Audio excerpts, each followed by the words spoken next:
Far beneath the surface of the ocean, the world stretches downward into darkness. Sunlight fades, then vanishes, leaving behind a place where black water and quiet depth become the rule. Here the water grows colder, heavier, and pressure becomes strong enough to crush anything not built to endure it. This deep ocean makes up most of the living space on our planet, yet almost all of it remains unseen. Down here, sight no longer matters. Light travels only a short distance, but sound can move for miles, slipping through the water like a whisper. Most animals never come this far below.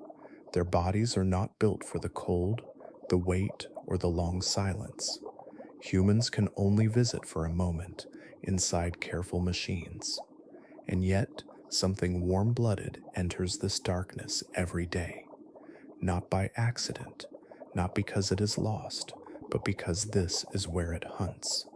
It moves through black water with calm purpose, diving deeper than almost any other mammal, staying beneath the surface far longer than any human ever could.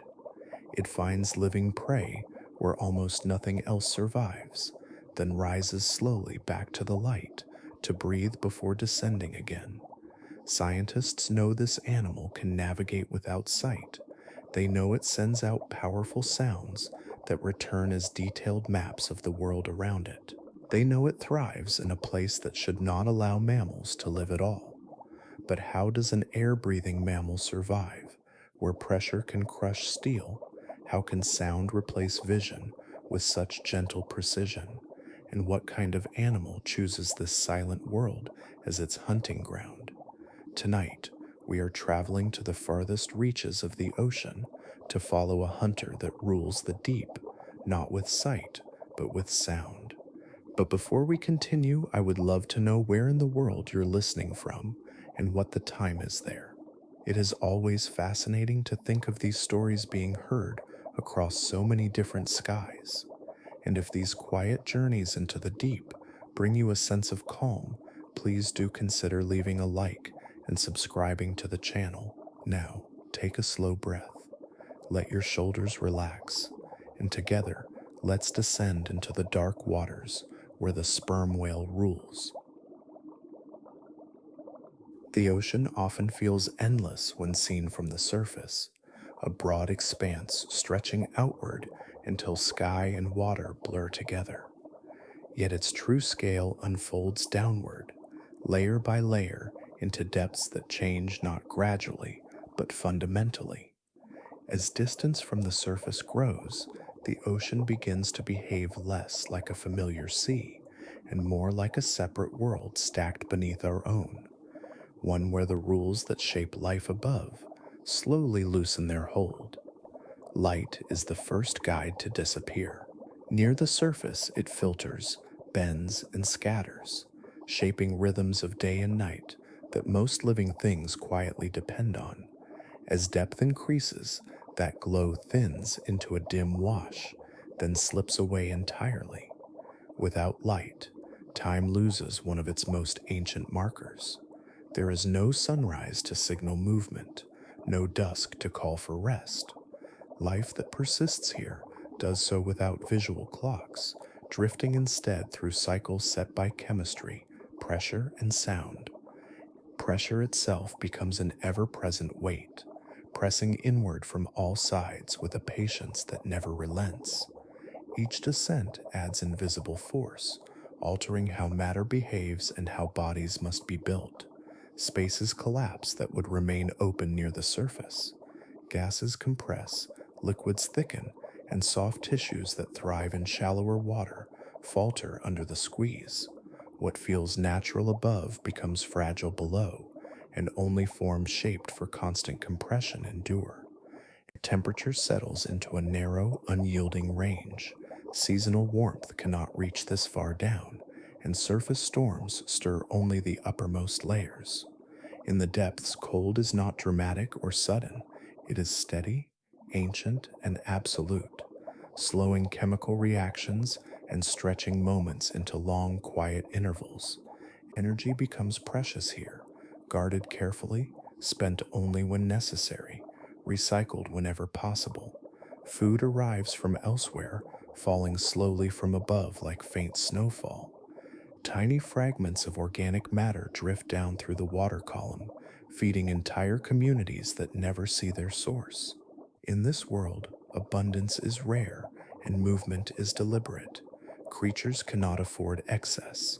Many wait, conserving strength, while others patrol vast vertical distances in search of scattered nourishment. The deep teaches restraint through scarcity. Sound, however, travels freely. With light absent, vibration becomes the primary messenger, slipping through water with clarity and reach. A single pulse can pass for miles, bending around obstacles, carrying information through darkness that vision never could. The deep listens more than it looks, and life adapts accordingly, shaping senses around echoes rather than images. These conditions together create a place that resists intrusion. Bodies designed for sunlit waters struggle to function when pressure reshapes them, cold slows them, and food refuses to appear on schedule.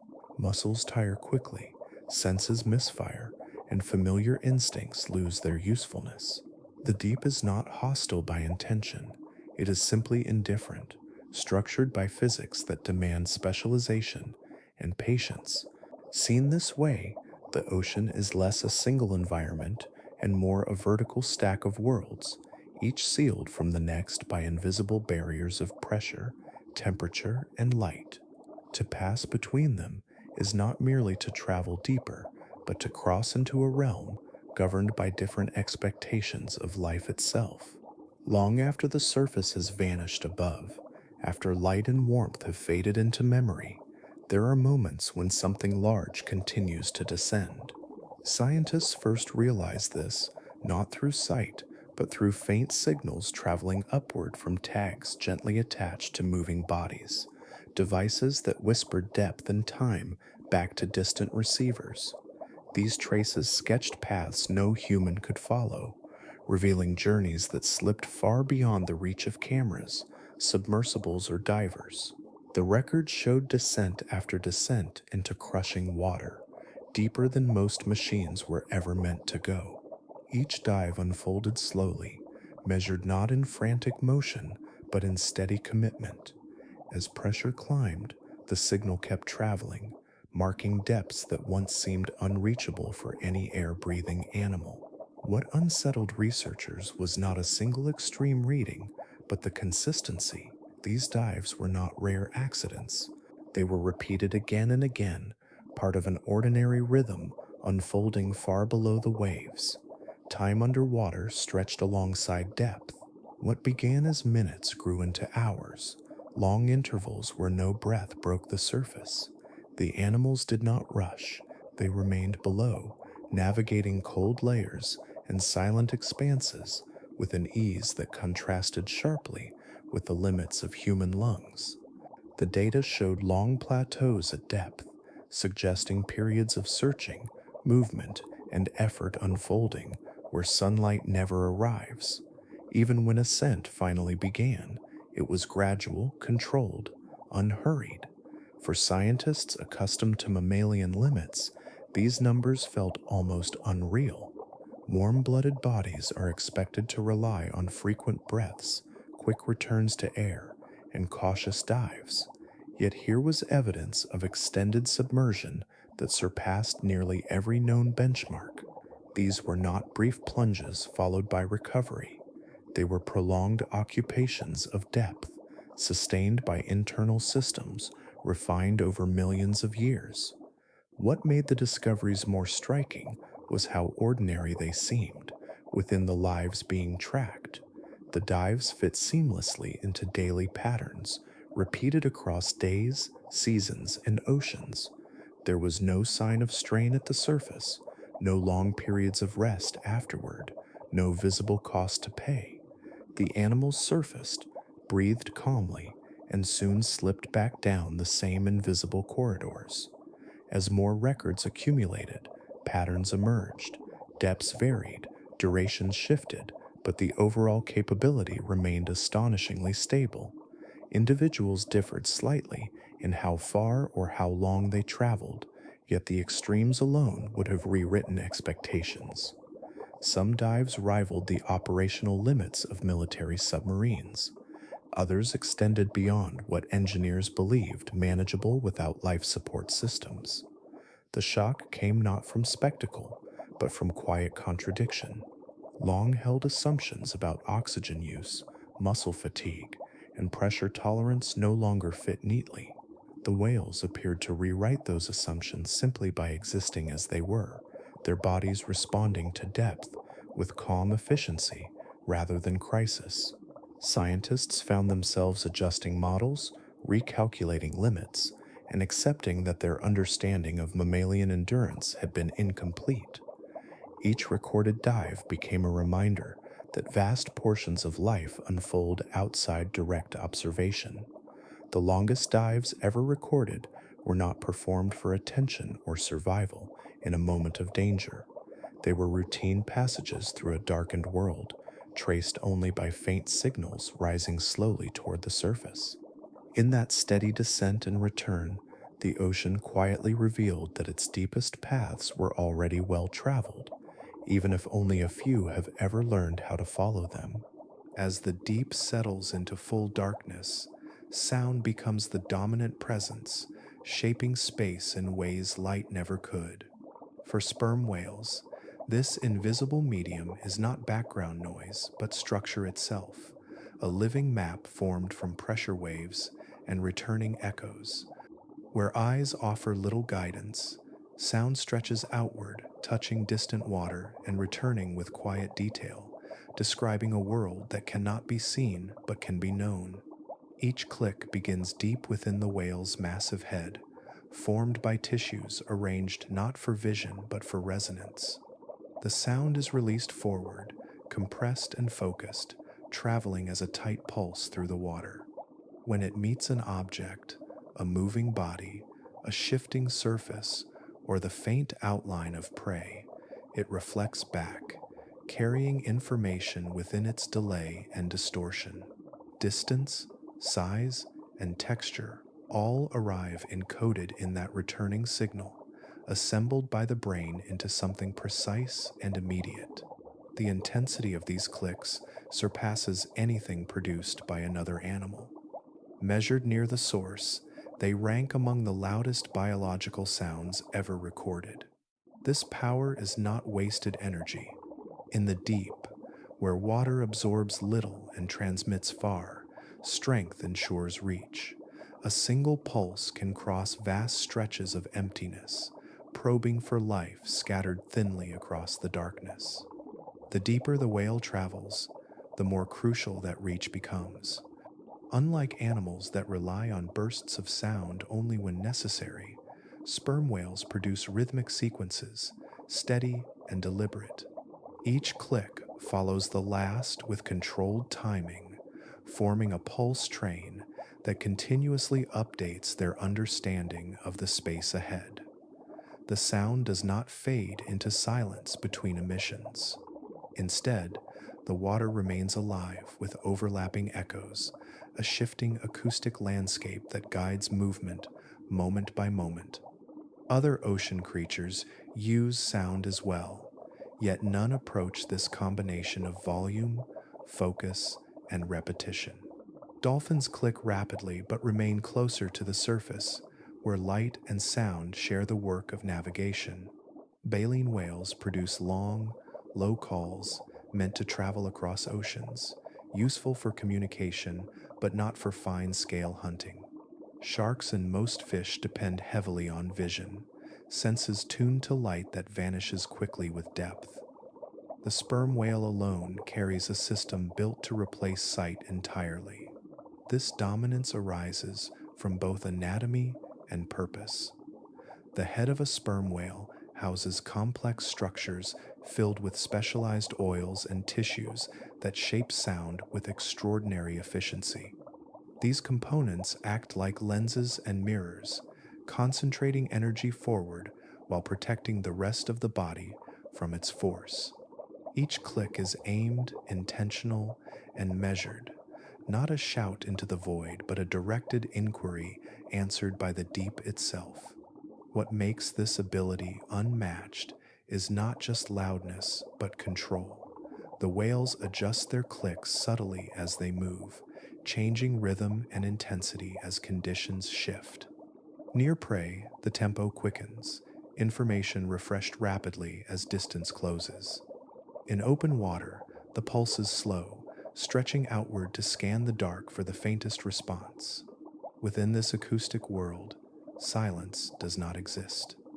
Even still, water carries faint returns, soft boundaries where sound brushes against pressure layers and drifting particles. For sperm whales, this constant feedback replaces vision entirely.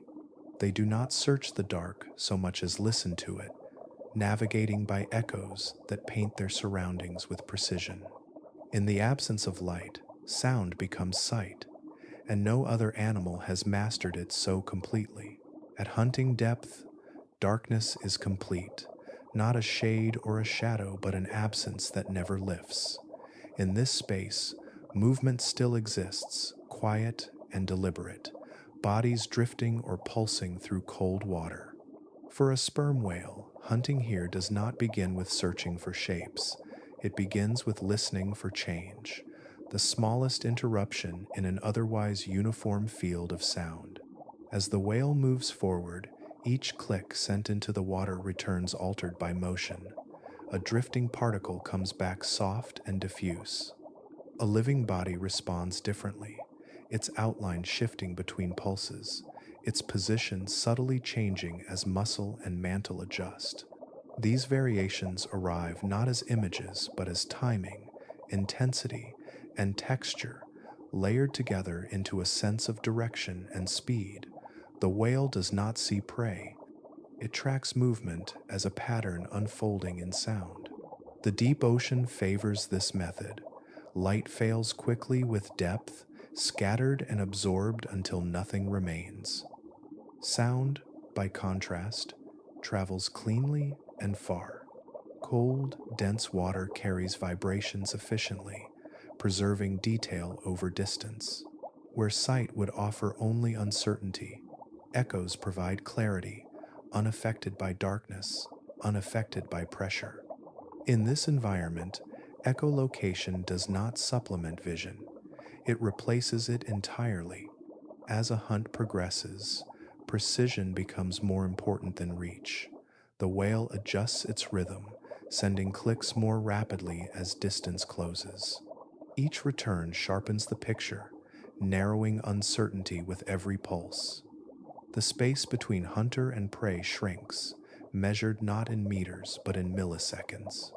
Small changes in echo timing reveal turns, bursts of speed, sudden evasive movements.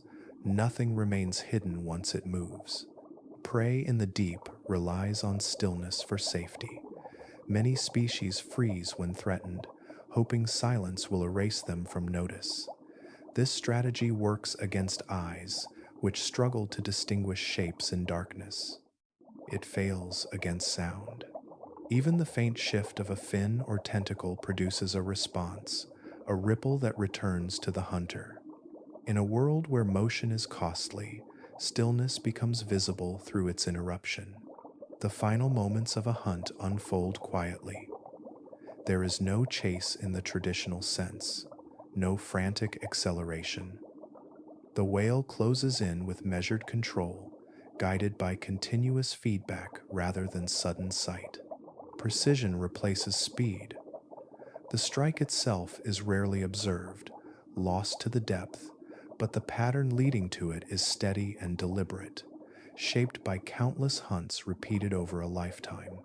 This approach allows sperm whales to target prey that rarely encounters predators. Squid and deep water fish evolved in an environment where few hunters can follow, their defenses tuned for darkness and pressure rather than pursuit. Against echolocation-guided hunting, those defenses offer limited protection. Size offers no safety, nor does camouflage. Movement alone is enough to give them away. What emerges from this process is a form of hunting refined, not by aggression, but by accuracy.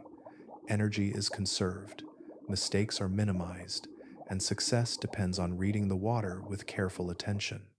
The whale becomes part of the deep's rhythm, responding to faint signals others never notice. In total blackness, the ocean does not become empty, it becomes audible. Every motion leaves a trace. Every living body announces itself through disturbance rather than appearance. Sperm whales move through this acoustic landscape with calm familiarity, navigating by precision alone. Where vision would falter, sound provides certainty, allowing them to hunt confidently in a world that never offers light.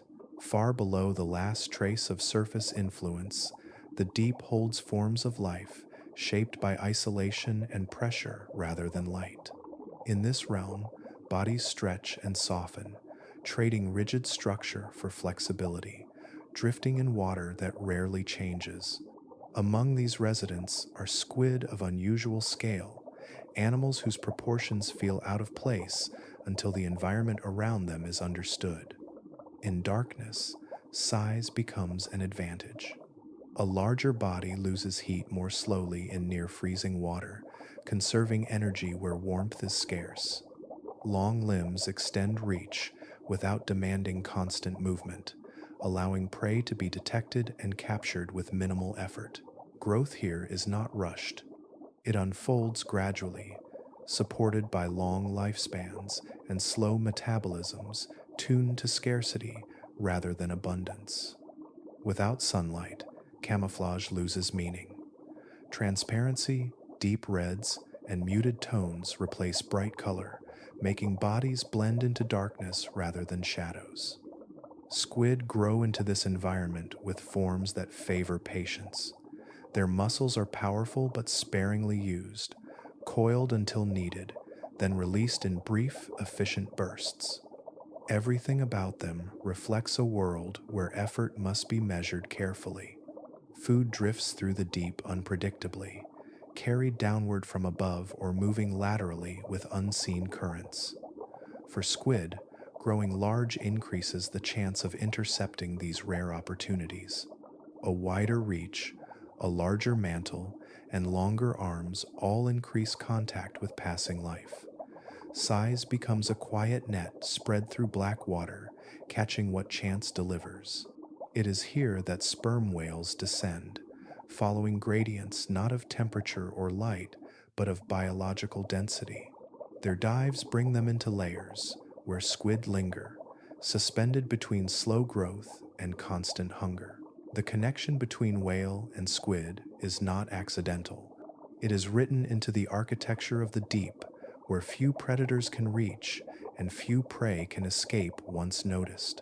The whales are drawn not by a single species, but by an entire living band where soft-bodied animals accumulate. These zones are neither empty nor crowded. They are balanced, supporting creatures large enough to survive pressure, yet slow enough to be caught. Each dive brings the whale into this quiet exchange, a meeting shaped by millions of years of adaptation on both sides. Squid do not flee in the traditional sense. Their movements are controlled, conserving strength until disruption forces response. When approached, they may release ink, change posture, or attempt rapid escape, but the deep offers little room for evasion. Sound travels faster than motion here, and once detected, size provides limited defense. The encounter unfolds in darkness, guided by sensation rather than sight. Scars carried by whales hint at resistance. Suckers leave circular marks, pale against darker skin, evidence of contact rather than domination. These encounters are physical, close, and deliberate, not distant strikes, but moments of tension resolved slowly. Both animals carry the memory of these meetings, one etched into skin, the other woven into instinct. The presence of giant squid helps explain why whales travel so far below comfort. These depths concentrate energy in few but substantial forms, making each successful hunt worth the cost. The deep does not reward frequent feeding, it rewards patience and capability. In the end, the connection is one of shared environment rather than pursuit alone. Squid grow large because the deep favors size and endurance. Whales dive deep because that is where such bodies exist. Between them, the darkness remains unchanged, a silent space that supports both hunter and hunted, shaped by pressure, time, and quiet persistence. When sperm whales surface and rest, their skin tells a quiet story written in pale rings and long lines. These marks are not random, nor are they signs of age alone. They are records of contact in a place where few encounters leave visible traces, impressions carried up from the deep where light never reaches.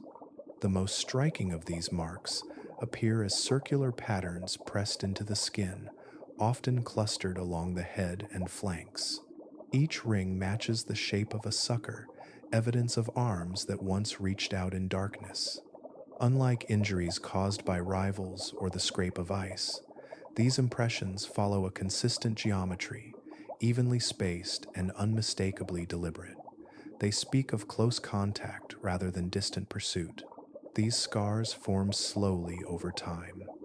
Some fade to faint outlines, others remain sharply defined, layered over older markings from earlier dives.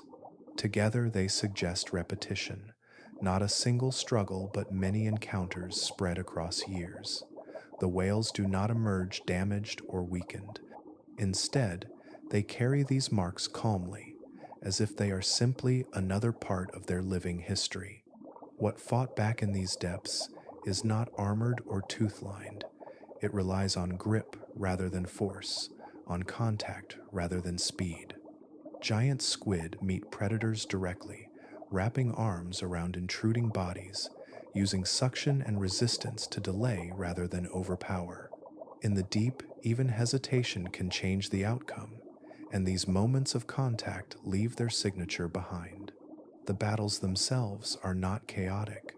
They unfold slowly, constrained by pressure and cold. There is no room for frantic motion, no excess of energy. Each movement costs oxygen. Each effort must be measured. The whale approaches, guided by sound alone. The squid responds with the tools it has, arms extending, suckers finding purchase.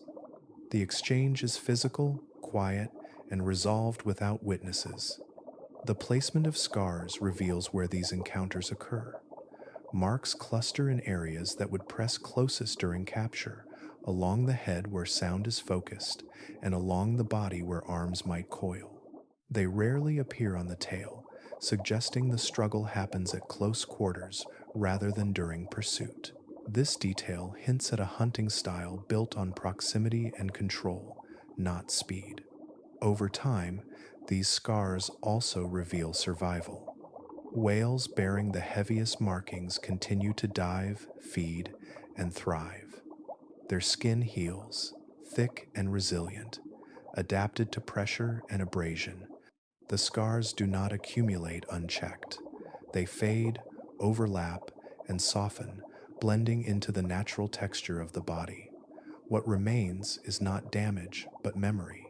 There is variation between individuals. Some whales show fewer marks. Others display dense patterns that trace years of encounters. This difference reflects experience as much as opportunity. Older whales, having spent more time in the deep, carry more of these signs. Younger ones bear fewer, their histories only beginning to take shape. In this way, the scars become a quiet record of the deep itself. They confirm that large life exists far below the surface, active and responsive, capable of resistance. They demonstrate that the deep is not a passive environment but one where interactions leave lasting impressions on bodies adapted to endure them. When sperm whales surface and rest, the ocean around them remains calm and reflective, The marks on their skin catch the light briefly before slipping beneath the water again.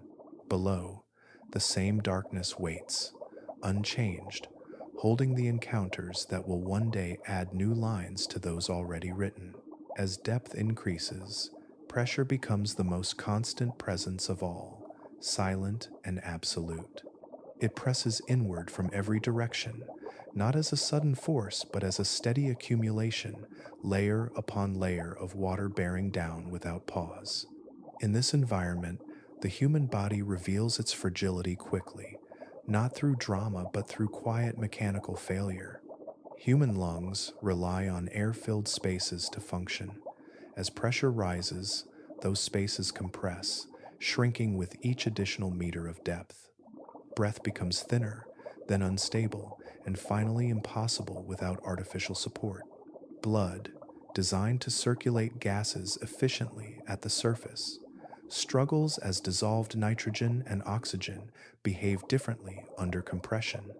Bubbles can form where none should exist, disrupting flow and damaging tissue. Even with careful ascent, the balance is delicate, easily broken by depth alone. Machines extend human reach, yet they share similar limits.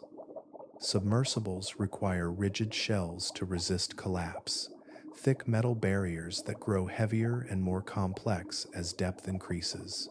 Seals strain, materials fatigue, and the margin for error narrows to almost nothing.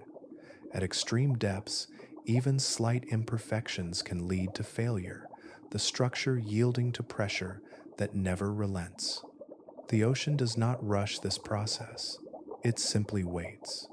Sperm whales enter this same environment without armor or air tanks. Their survival begins with lungs built not to resist pressure, but to accept it. As they descend, their lungs collapse safely, pushing air away from delicate exchange surfaces and into rigid passages where compression causes no harm. Gas exchange stops early in the dive, limiting the absorption of nitrogen and protecting the bloodstream from imbalance. What would injure a human becomes routine within the whale's body. Blood plays a different role as well.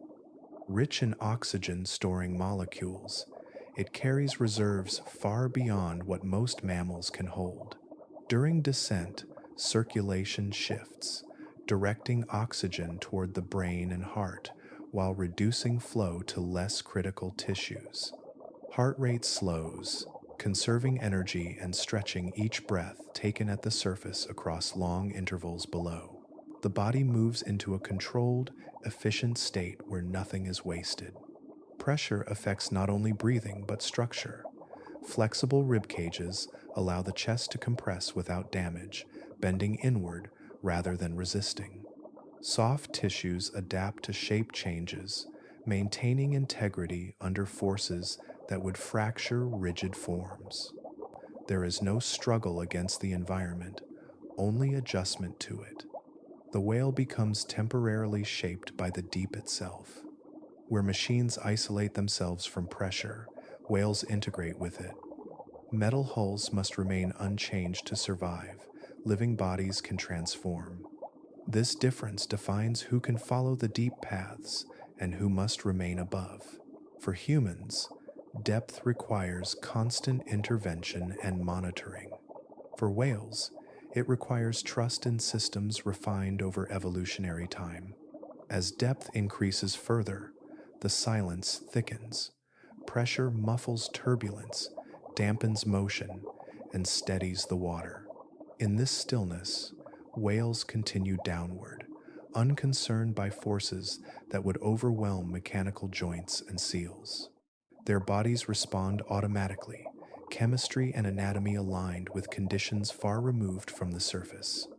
The limits of human exploration become clear not through courage or technology alone, but through biology. We are shaped for a narrow band of pressure, tuned to air and light. Sperm whales are shaped for transition, able to cross boundaries that separate worlds. In doing so, they reveal that survival at depth is not about resisting the ocean, but about becoming compatible with it, at least for a time, before rising once more into the light. As sperm whales slip beneath the surface and leave air behind, their bodies begin a quiet transformation. Nothing dramatic marks the shift. No external change signals what is happening within. Yet every part of their anatomy is responding, settling into a configuration shaped not for land or sky, but for the immense weight of the abyss. Their lungs are the first to yield, not through damage, but through design. Instead of resisting pressure, they fold inward, collapsing safely as depth increases. Air is pushed away from delicate surfaces into reinforced passageways where compression causes no harm. In this state, breathing pauses entirely. Gas exchange stops early in the descent, protecting the bloodstream from taking on excess nitrogen. What would be dangerous collapse in another mammal becomes a controlled adjustment here. With the lungs quiet, the responsibility for survival passes to the blood. Sperm whales carry unusually high concentrations of oxygen-storing molecules, turning their circulatory system into a reservoir rather than a mere transport network. Oxygen binds tightly, held in reserve and released slowly as the dive progresses. This allows tissues to function long after the last breath has been taken, extending endurance far beyond surface expectations. As depth increases, circulation itself is rearranged. Blood flow narrows its focus, prioritizing the brain and heart while reducing delivery to muscles and peripheral tissues. These areas shift into low energy states, consuming less oxygen and producing less waste. The heart responds by slowing its rhythm, each beat deliberate and efficient, conserving precious reserves. Time stretches in this slowed internal landscape, mirroring the stillness of the deep. The skeleton and muscles contribute their own quiet adaptations. A flexible rib cage bends inward without breaking, accommodating compression rather than resisting it. Cartilage and connective tissues absorb shifting forces, maintaining alignment where rigid structures would fracture. Muscle fibers are adapted for endurance rather than explosive speed, capable of functioning under limited oxygen without quickly fatiguing. Fat stores play a role beyond insulation. They provide buoyancy control, smoothing the transition between layers of water with different densities. This reduces the energy cost of movement, allowing whales to glide through the water column with minimal effort. Warmth is conserved within these layers as well, protecting vital organs from the constant cold that surrounds them. All of this works together seamlessly, without conscious control. There is no moment where the whale chooses to adapt. The body simply responds, guided by systems refined over countless generations. Each dive activates the same pattern, reliable and repeatable, allowing deep travel to become routine rather than exceptional. This anatomy sets sperm whales apart from most other mammals. Their bodies are not optimized for speed, agility, or surface display. They are shaped for transition, capable of moving between vastly different environments without injury. The same form that rests calmly at the surface can withstand crushing pressure hours later, then rise again without lasting effect. In this way, the whale's body is less a single structure than a sequence of states, each suited to a different layer of the ocean. At the surface, it breathes and socializes. Below, it compresses, slows, and conserves. Between these states, there is no conflict, only continuity. The abyss does not demand resistance from such a body. It invites transformation, and the sperm whale answers quietly, shaped by depth itself. A dive begins without urgency. At the surface, the ocean still carries warmth and movement, light scattered across rippling water. With a final breath taken calmly, the whale angles downward and slips beneath the surface layer, leaving air behind as quietly as it arrived. The body aligns, momentum takes over, and gravity becomes a gentle companion rather than a force to resist. At first, light remains present, filtering down in shifting bands that soften with each meter. Colors thin and flatten, contrast dissolving into muted tones. Shapes lose their edges, and distance becomes harder to judge. The surface glow lingers longer than expected, stretched and diluted by water, but it is already losing its authority. The whale continues downward, unbothered by the fading of sight. As depth increases, light changes character rather than simply dimming.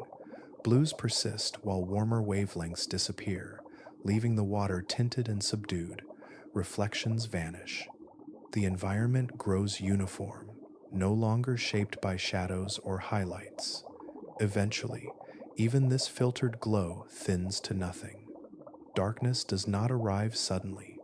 It settles gradually until the idea of light feels distant and unnecessary.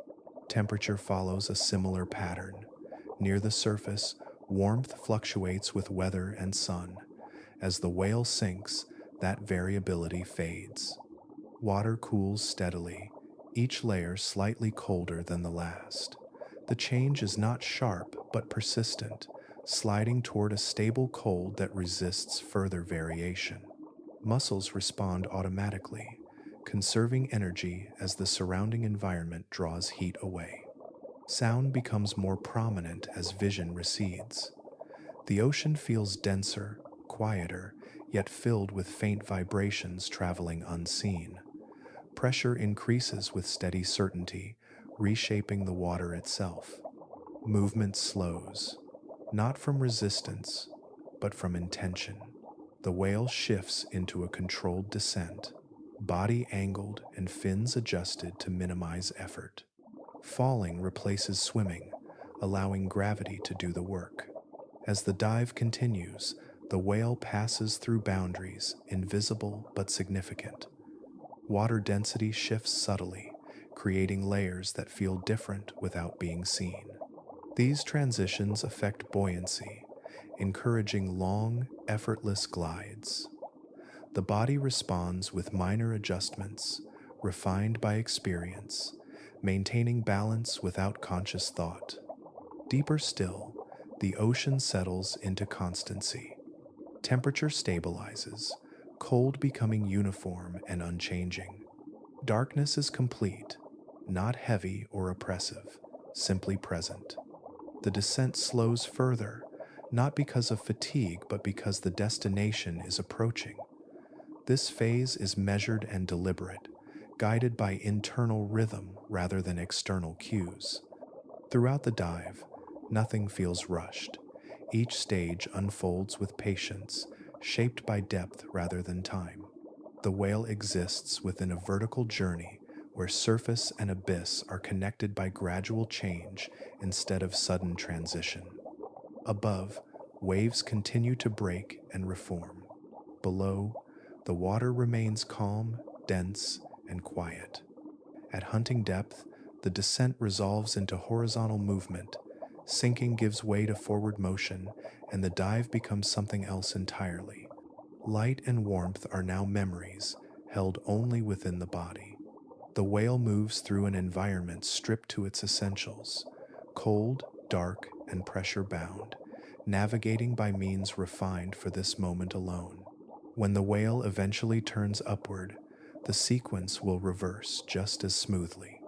Cold will soften, darkness will thin, and light will return in stages. For now, the dive has unfolded completely, revealing how the ocean changes not abruptly, but layer by layer, each descent a slow passage through a world stacked beneath the surface. At great depth, the ocean gives an impression of absence. Motion slows, light disappears, and the familiar signs of life seem to fall away one by one. To human senses, shaped for surface worlds, this environment feels empty, as if the water itself has grown still. The vastness amplifies that impression, stretching in all directions without visible landmarks, without color, without sound that the ear can catch. This feeling arises because most of what signals life above never reaches these layers.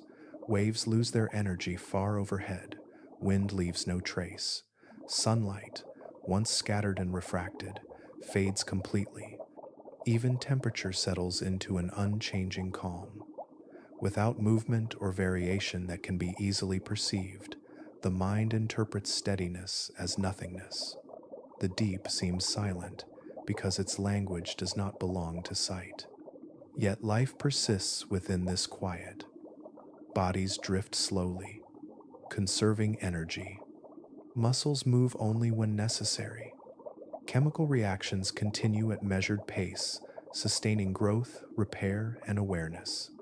The deep is not inactive, it is restrained. Its rhythms are long, its changes subtle, unfolding across distances and times that resist casual notice. What appears empty is instead carefully balanced. Sound becomes the primary medium through which this hidden activity is revealed. In water, vibrations travel efficiently, slipping through darkness without fading quickly. Even small movements create disturbances, faint ripples of pressure that pass outward, touching distant bodies and boundaries. Where light cannot outline form, sound traces presence through interaction. This acoustic world is layered and complex. Clicks, echoes, and low-frequency calls move through the water, bending gently around obstacles, carrying information across spaces that vision cannot cross. A single pulse can reveal distance, density, and motion. The deep does not announce itself loudly, but it communicates continuously, exchanging signals that pass unnoticed by surface ears. For sperm whales, this sound-filled environment replaces the visual world entirely. Their perception is built not from images but from returning echoes, patterns assembled from timing and intensity rather than shape and color. Each sound sent outward returns altered, shaped by whatever it encountered along the way. From this flow of information, the whale builds an understanding of space that is precise and immediate. Even the seafloor contributes to this soundscape. Mountains, plains, and trenches reflect vibrations differently, giving the water a texture that can be sensed without contact. Layers of differing temperature and density bend sound paths, creating acoustic contours invisible to sight. The deep is mapped not by landmarks seen, but by boundaries heard. What makes this world feel silent is not a lack of sound, but a lack of noise. There is little randomness here, little unnecessary motion. Signals tend to be intentional, produced for navigation, hunting, or contact. The absence of constant background disturbance allows even faint sounds to stand out clearly. In this way, quiet becomes clarity rather than emptiness. The ocean at depth is therefore filled, not vacant. It holds movement that avoids waste, communication shaped for distance, and life adapted to persist without display. Sound binds these elements together, creating a network of awareness that spans darkness. It fills the void left by light, replacing vision with vibration. Within this hidden world, silence is not the absence of life. It is the space that allows life to be heard.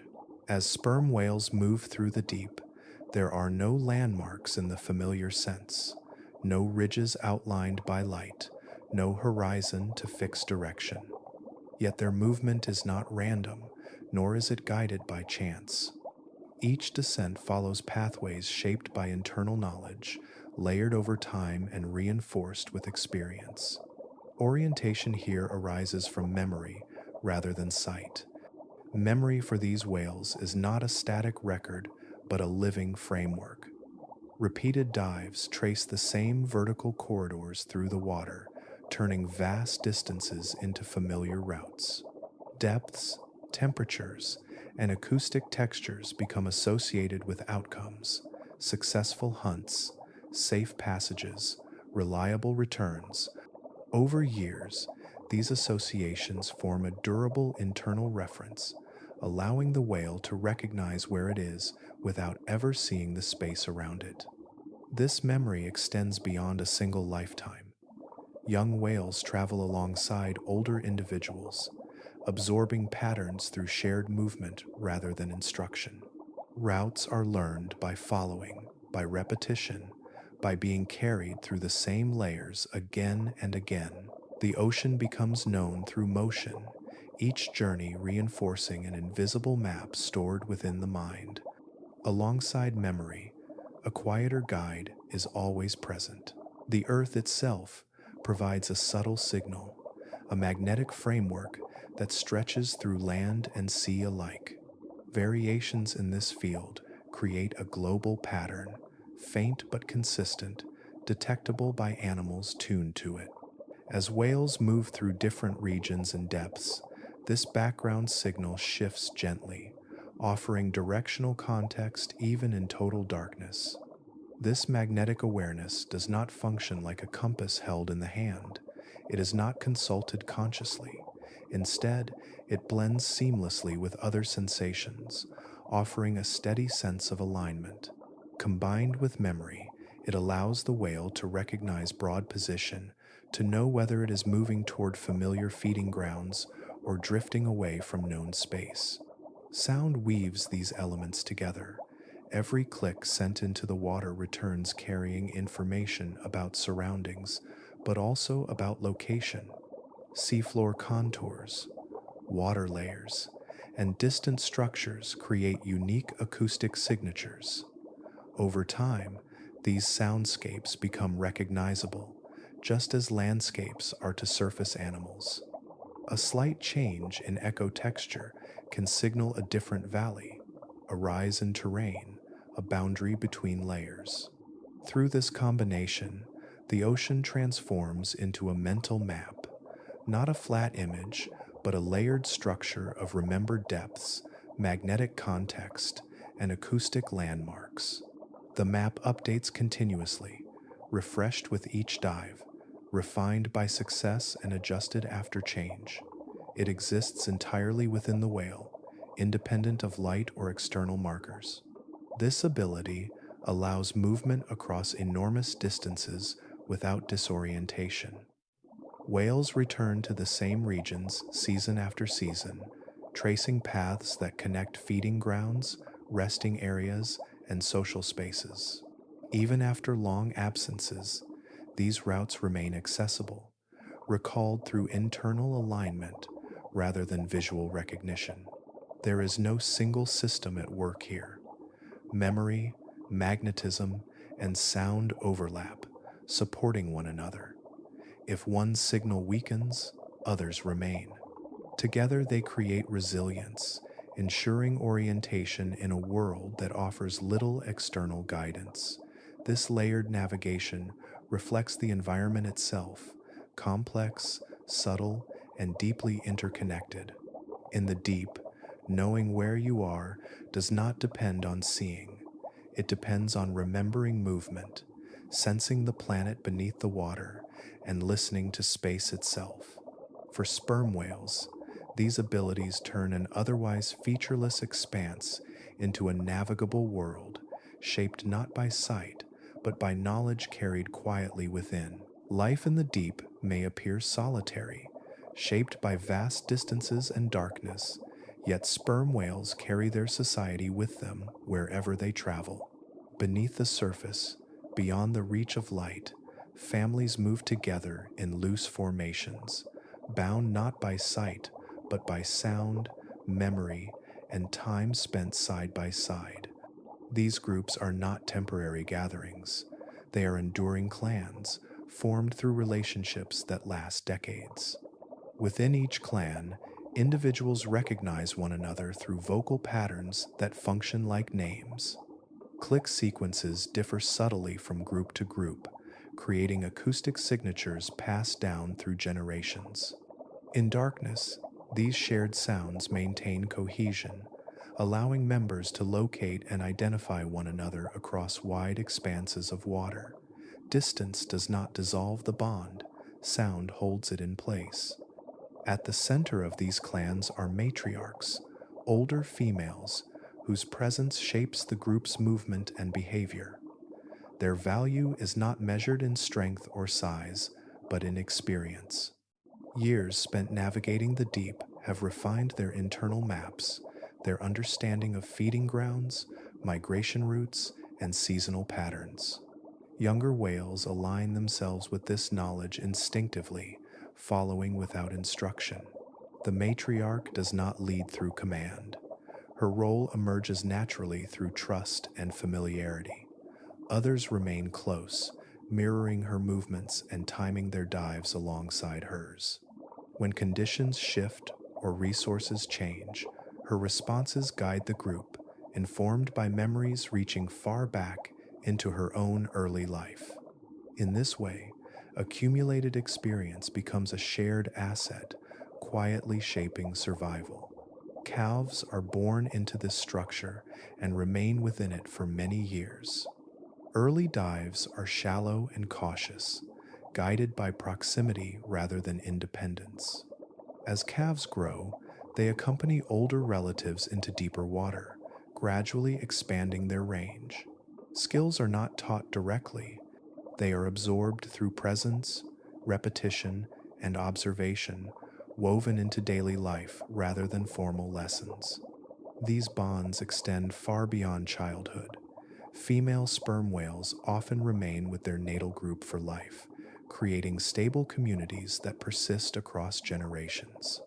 Familiar voices and rhythms provide continuity in an environment that otherwise offers few constants. Even as individuals age, their place within the group remains secure, supported by relationships strengthened through shared movement and experience. Males follow a different path. As they mature, they gradually drift away from their birth clans, venturing into wider territories alone or in loose associations. Yet the imprint of early social life remains.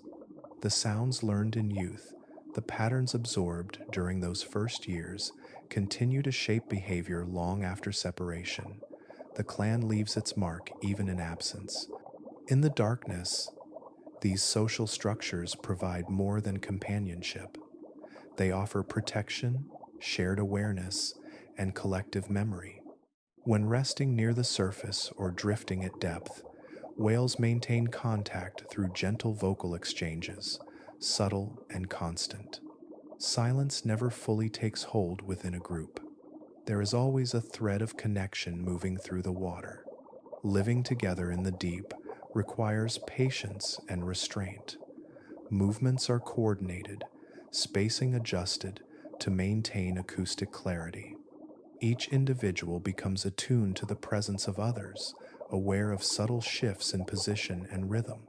The group functions as a fluid whole, flexible yet cohesive, adapting to conditions without losing integrity. In this way, family life persists even in total darkness. The absence of light does not erase social bonds. It refines them.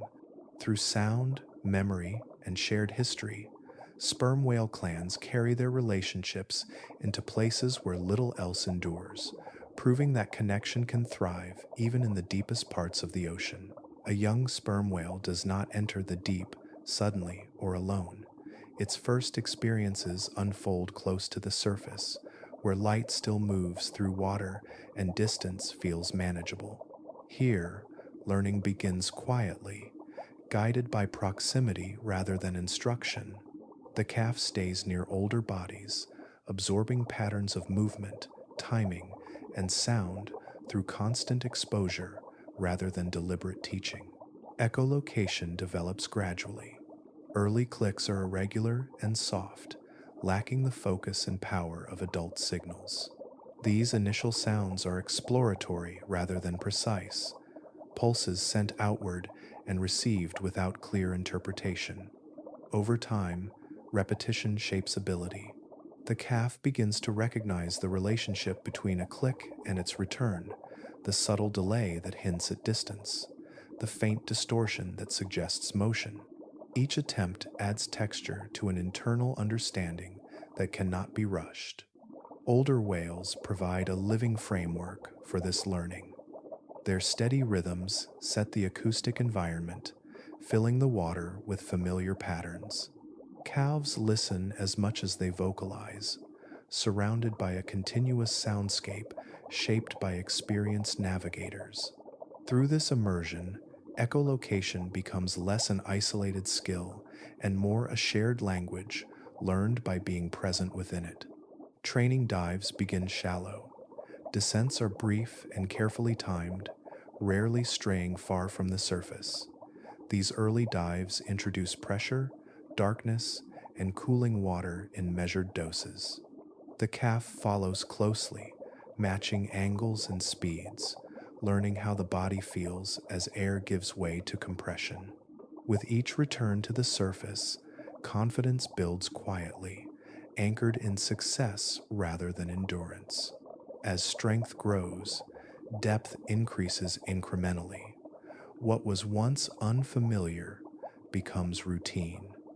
Light fades sooner during each dive, and temperature settles into cooler ranges for longer periods.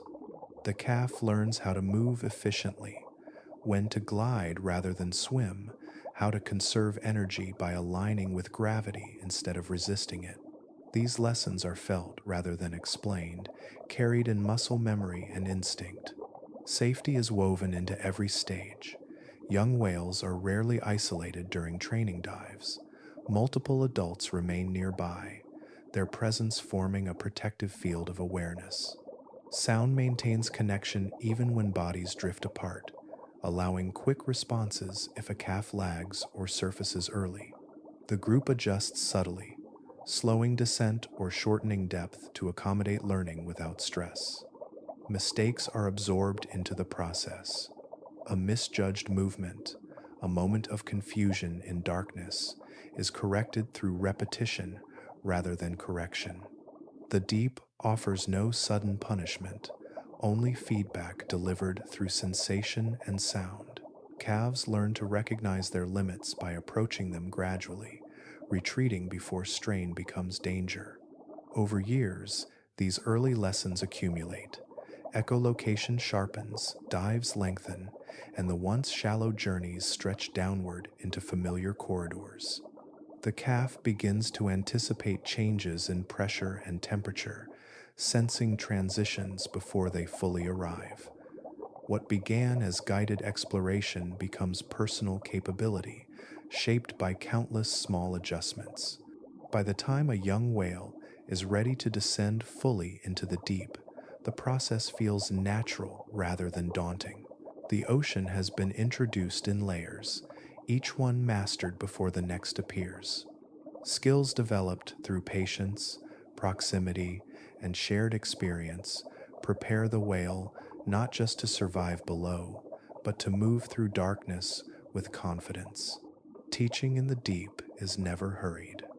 It unfolds at the pace of growth itself, ensuring that when a whale finally enters the abyss alone, it carries within it a complete understanding of how to listen, descend, and return safely, guided by knowledge formed quietly over time. Dominance in the deep does not come from aggression or speed. It emerges from compatibility with an environment that strips most creatures of their advantages. As depth increases, familiar adaptations lose effectiveness, and the ocean quietly filters out those unable to adjust. What remains are specialists, shaped to persist where others cannot linger. Sharks, often imagined as masters of the ocean, rarely follow this path downward. Their bodies depend heavily on continual motion to move oxygen across their gills. In the deep, where energy must be conserved and stillness becomes survival, this requirement becomes costly. Cold temperatures slow metabolism, and pressure alters buoyancy in ways that demand constant correction. Without efficient mechanisms to store oxygen or reduce demand, prolonged deep dives become impractical. Sharks descend at times, but they return upward before the environment reshapes their limits. Fish face similar boundaries. Most rely on swim bladders to maintain buoyancy, gas-filled chambers that function well near the surface. As pressure increases, these spaces compress, destabilizing balance and control. Some deep-dwelling fish have adapted by reducing or eliminating these structures, yet their bodies remain small and fragile, tuned for limited ranges rather than vast vertical journeys. Mussels optimized for short bursts or steady cruising struggle with the extended demands of deep hunting. Vision also narrows these options. Many predators depend on sight to track prey, a sense that fails quickly with depth. Eyes grow larger in some species, more sensitive to faint light, but even these enhancements reach a limit. Beyond a certain point, light no longer provides reliable information, leaving visually dependent hunters at a disadvantage. The deep rewards those who can operate without seeing at all. Sperm whales occupy a different category. Their size alone changes how they interact with the environment.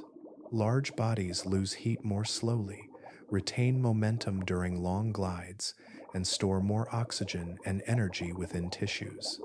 Size allows them to absorb the costs of depth without immediate penalty, turning what would be constraints for smaller animals into manageable variables. Sound amplifies this advantage. Where vision collapses, echolocation thrives. Powerful clicks travel great distances, mapping space and detecting movement with precision. This ability does not diminish with darkness or pressure. Instead, it improves as ambient noise fades and water density carries signals cleanly. The whale does not search blindly. It actively shapes its surroundings through sound, extending awareness far beyond physical reach. Together, size and sound form a combination unmatched by other predators. Large scale allows deep travel and endurance. Acoustic perception replaces sight entirely, offering accuracy where eyes fail. This pairing grants access to prey concentrated in regions others cannot reach, zones where food may be sparse but competition is nearly absent. Dominance here is quiet. There is no constant pursuit, no territorial display. The whale enters, hunts, and leaves without disturbance. Other animals do not challenge this presence because they cannot remain long enough to do so. The deep itself enforces this imbalance, favoring one form over all others. What emerges is not control over the entire ocean, but command over a specific layer that few can tolerate. In that layer, sperm whales move freely, unburdened by limits that restrain sharks and fish. Their dominance is not imposed. It is granted by adaptation, by a body and senses aligned with conditions that resist intrusion. In the end, where others turn back, the whale continues on, not because it must, but because it can. The deep does not shape only the body. It also reshapes the mind, quietly and persistently, over a lifetime spent navigating darkness, pressure, and distance. For sperm whales, the brain reflects this environment, organized less around sight and reaction, and more around memory, learning, and integration. Survival here depends on knowing rather than seeing. Memory forms the foundation of this mental landscape. Long dives, repeated routes, and reliable feeding layers are stored not as isolated moments, but as connected experiences. The whale carries a layered record of past movement, where depth, sound, and outcome are linked together. Successful hunts strengthen these internal pathways, while unproductive areas gradually fade in importance. Over years, this process produces a refined sense of where to go and when, without the need for constant exploration. This memory is not purely individual. Within social groups, knowledge accumulates collectively. Younger whales move within soundscapes, shaped by older ones. absorbing patterns through shared behavior rather than instruction. Over time, these shared patterns become traditions, passed along as movement, timing, and vocal style. Learning happens continuously, not in moments of crisis, but during ordinary dives repeated across seasons. Social learning in the deep relies on attention and imitation. Whales observe subtle cues through sound and proximity, adjusting their own actions to match those around them. A change in click rhythm, a shift in dive duration, or a pause before ascent communicates information without explicit signaling. The brain must be capable of interpreting these changes quickly, integrating them with existing memory to guide behavior. Problem solving emerges naturally from this process. The deep presents challenges that cannot be addressed through instinct alone. Prey moves unpredictably, currents shift, and environmental layers change over time. Whales respond by adjusting strategies, altering dive profiles, modifying hunting patterns, and experimenting within safe limits. These adjustments are not frantic, they are measured, building on prior experience to find effective solutions. The structure of the sperm whale brain reflects these demands. Regions associated with processing sound and integrating sensory input are highly developed, allowing fine discrimination between echoes and background noise. Areas linked to social interaction and long-term memory are also pronounced, supporting the complexity of clan life and the retention of information across decades. This balance favors understanding over reflex, continuity over speed. In the deep, mistakes can be costly, yet learning must continue. The brain supports this by allowing gradual modification rather than abrupt change. New information is layered onto existing knowledge, tested through repetition rather than single trials. Over time, ineffective behaviors are quietly abandoned, while successful ones become part of the whale's internal repertoire. This cognitive approach mirrors the environment itself. The deep changes slowly, requiring patience rather than urgency. Whales that can remember, learn socially, and solve problems incrementally thrive within these conditions. Those abilities allow them to navigate an environment where immediate feedback is rare and long-term patterns matter most. What emerges is a mind shaped for continuity, not driven by constant novelty, but by stability and adaptation over time. Each dive contributes to a growing internal archive, refined through experience and reinforced through social connection. The brain becomes an extension of the ocean's structure, layered, quiet, and deliberate. Through memory, social learning, and problem solving, sperm whales do more than survive the deep. They understand it, carrying that understanding with them wherever they descend, guided by minds shaped as carefully as their bodies by the world below.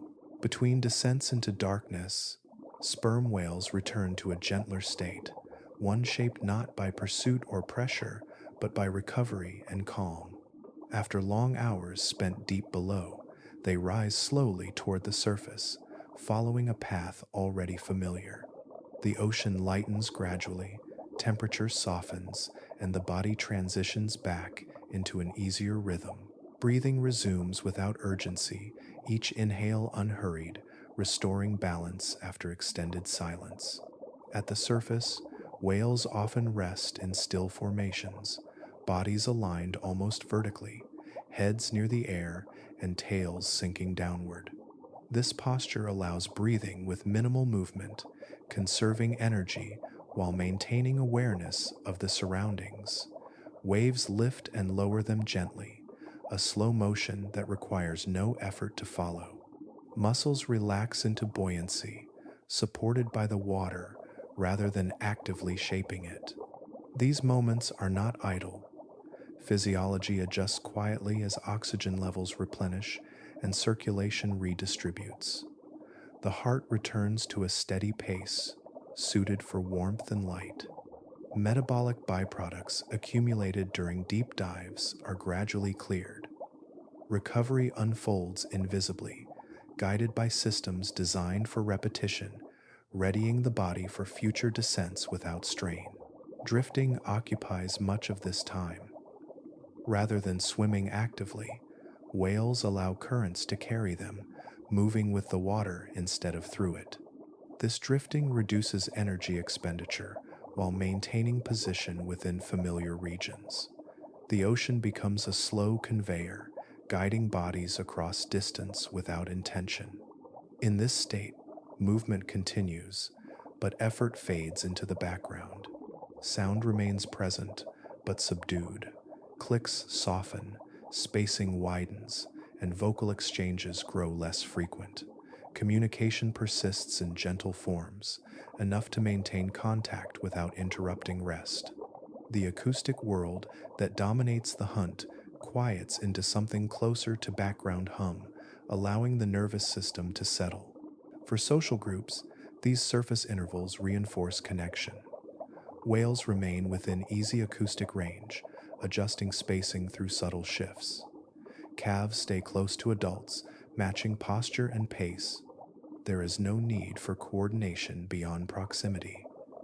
Familiarity guides alignment naturally, the group forming and reforming without instruction. Quiet time also serves memory. During these periods, experiences consolidate, recent dives folding into existing patterns of knowledge.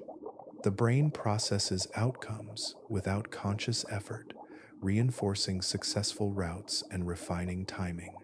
Learning does not require focus or attention here. It happens during stillness, when demands are lowest. The surface world offers cues absent below. Changes in light, weather, and water texture provide additional context, grounding the whale after extended time in uniform darkness. These cues do not command attention. They exist as gentle contrast, reminding the body of where it is before the next transition. As time passes, readiness returns gradually. Muscles regain tone, awareness sharpens, and breath patterns shift subtly. There is no clear signal marking the end of rest. Instead, readiness emerges organically, shaped by internal balance rather than external urgency. When the moment arrives, the whale will angle downward again without hesitation. Between hunts, life slows. These intervals are not pauses in existence, but essential phases of it. Rest, drifting, and quiet time allow the whale to sustain a rhythm that spans extremes, from surface calm to abyssal pressure. In this balance between action and stillness, the deep is approached not as a challenge to overcome repeatedly, but as a world entered thoughtfully, supported by moments of peace above it. The rhythm of a sperm whale's life is shaped less by day and night than by cycles of descent and return. While the surface world turns through light and darkness, the whale follows a different schedule, one measured in dives rather than hours. Each day is structured around repeated journeys into depth, entered and exited with a consistency that transforms the abyss into a familiar destination rather than a distant extreme. A typical cycle begins at the surface, where breathing slows and steadies before the body angles downward. From there, the whale disappears into layers that offer no visual distinction between 1 hour and the next. The dive continues until hunting depth is reached, where time stretches quietly. After feeding, the ascent begins, gradual and controlled, ending once more in air and light. This sequence repeats again and again, often many times within a single day. The spacing between dives is not uniform. Some are shorter, others extend for hours, shaped by prey availability, energy needs, and social context. What remains constant is the return. The whale always comes back to the surface to breathe, rest briefly, and prepare for the next descent. There is no long pause between these journeys. The deep is entered regularly, woven into daily life rather than reserved for rare moments. Because of this pattern, much of a whale's existence unfolds far from human view. The majority of each day is spent below the reach of observation, beyond light, beyond sound that surface instruments can easily detect. Even when whales are tracked, their presence becomes a series of signals rather than scenes, depth readings and acoustic traces replacing direct sight. Their lives continue uninterrupted in this unseen space. This unseen time accumulates across years. A sperm whale may spend thousands of hours in darkness over the course of its life, repeating routes and encounters that leave no visual record. Relationships are maintained, hunts are conducted, lessons are learned, all in environments rarely glimpsed by those above. The surface offers only brief interludes where these lives brush against the human world. The regularity of these dives reflects adaptation rather than effort. Entering the dark does not require preparation beyond what the body already provides. The systems that manage pressure, oxygen, and orientation engage automatically, allowing the whale to move seamlessly between worlds.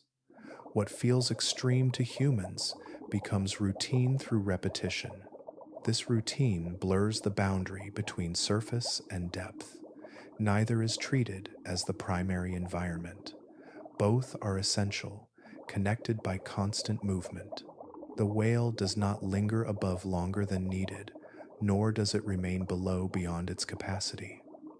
Balance is maintained through motion, a steady exchange between light and dark.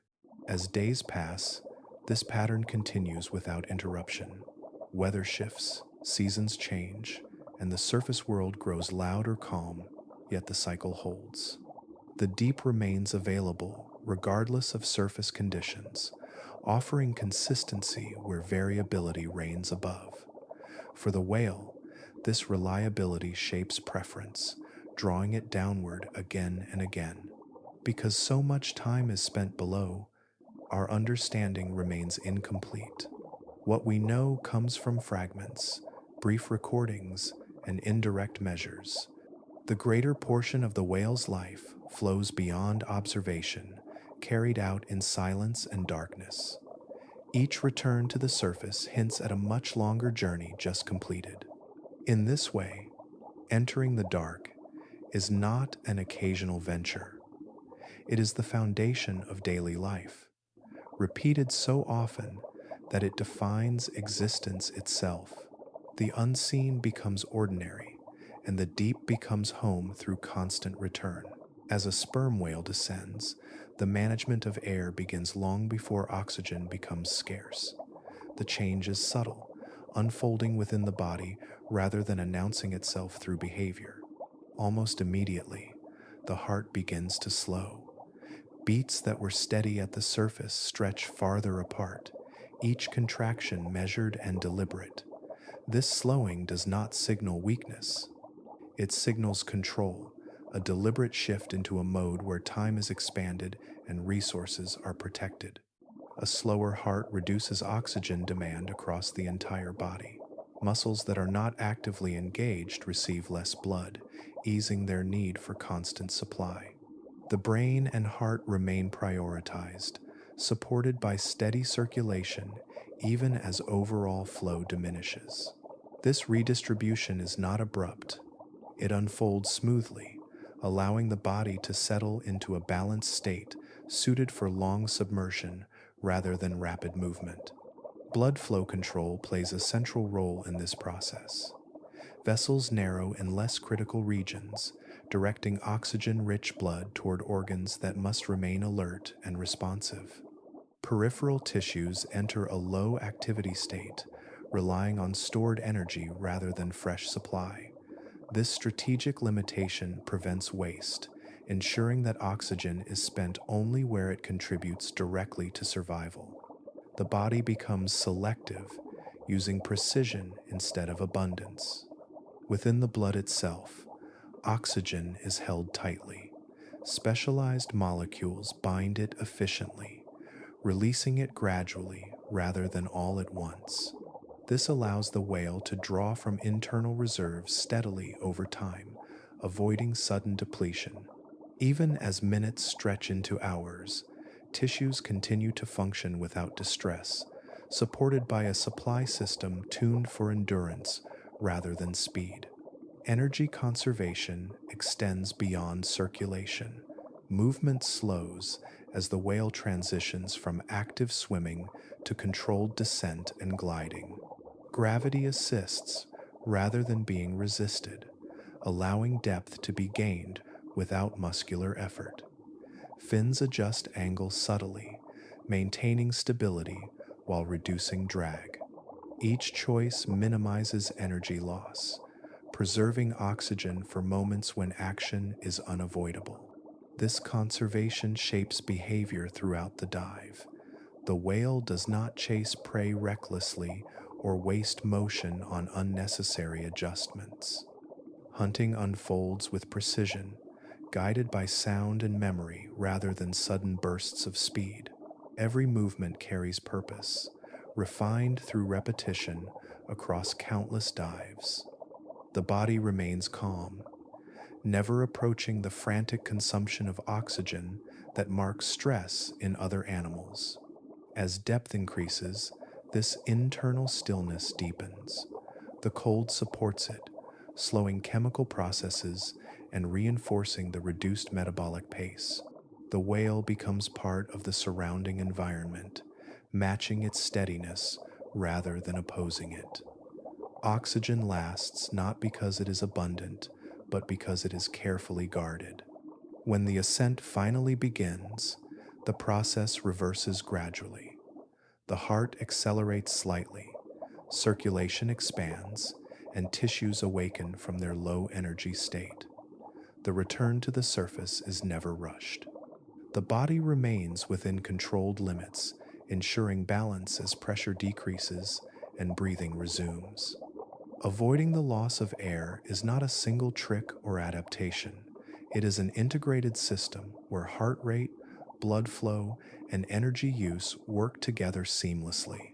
Each dive demonstrates how survival in the deep depends not on fighting the limits of breath, but on stretching them gently through patience, efficiency, and quiet control. Even for an animal so well suited to depth and darkness, the modern ocean carries risks that evolution never prepared it to navigate. These dangers do not announce themselves through pressure or cold. They arrive from above, carried downward by human activity, drifting into spaces where sperm whales have lived undisturbed for millennia. Entanglement is one of the quietest threats. Lines, nets, and discarded fishing gear hang in the water column long after their purpose has ended. In darkness, these materials are nearly invisible, offering no echo that clearly reveals their form until contact is made. A fin brushes against a line, a tail catches slack, and resistance appears where none should exist. Even strong bodies struggle against synthetic fibers, designed not to break. Energy drains as movement becomes restricted, dives shorten, and feeding grows difficult. Some whales manage to tear free, carrying scars and trailing fragments.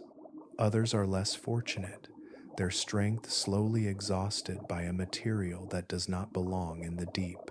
Sound, once a reliable guide, has also changed.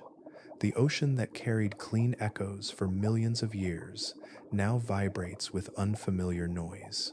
Engines, drilling, sonar, and constant traffic introduce layers of sound that overlap and interfere. These noises do not harm through direct contact. They blur the acoustic landscape, masking echoes and distorting cues that whales depend on to navigate and hunt. In areas of heavy noise, communication becomes more difficult, forcing whales to adjust timing, volume, or route.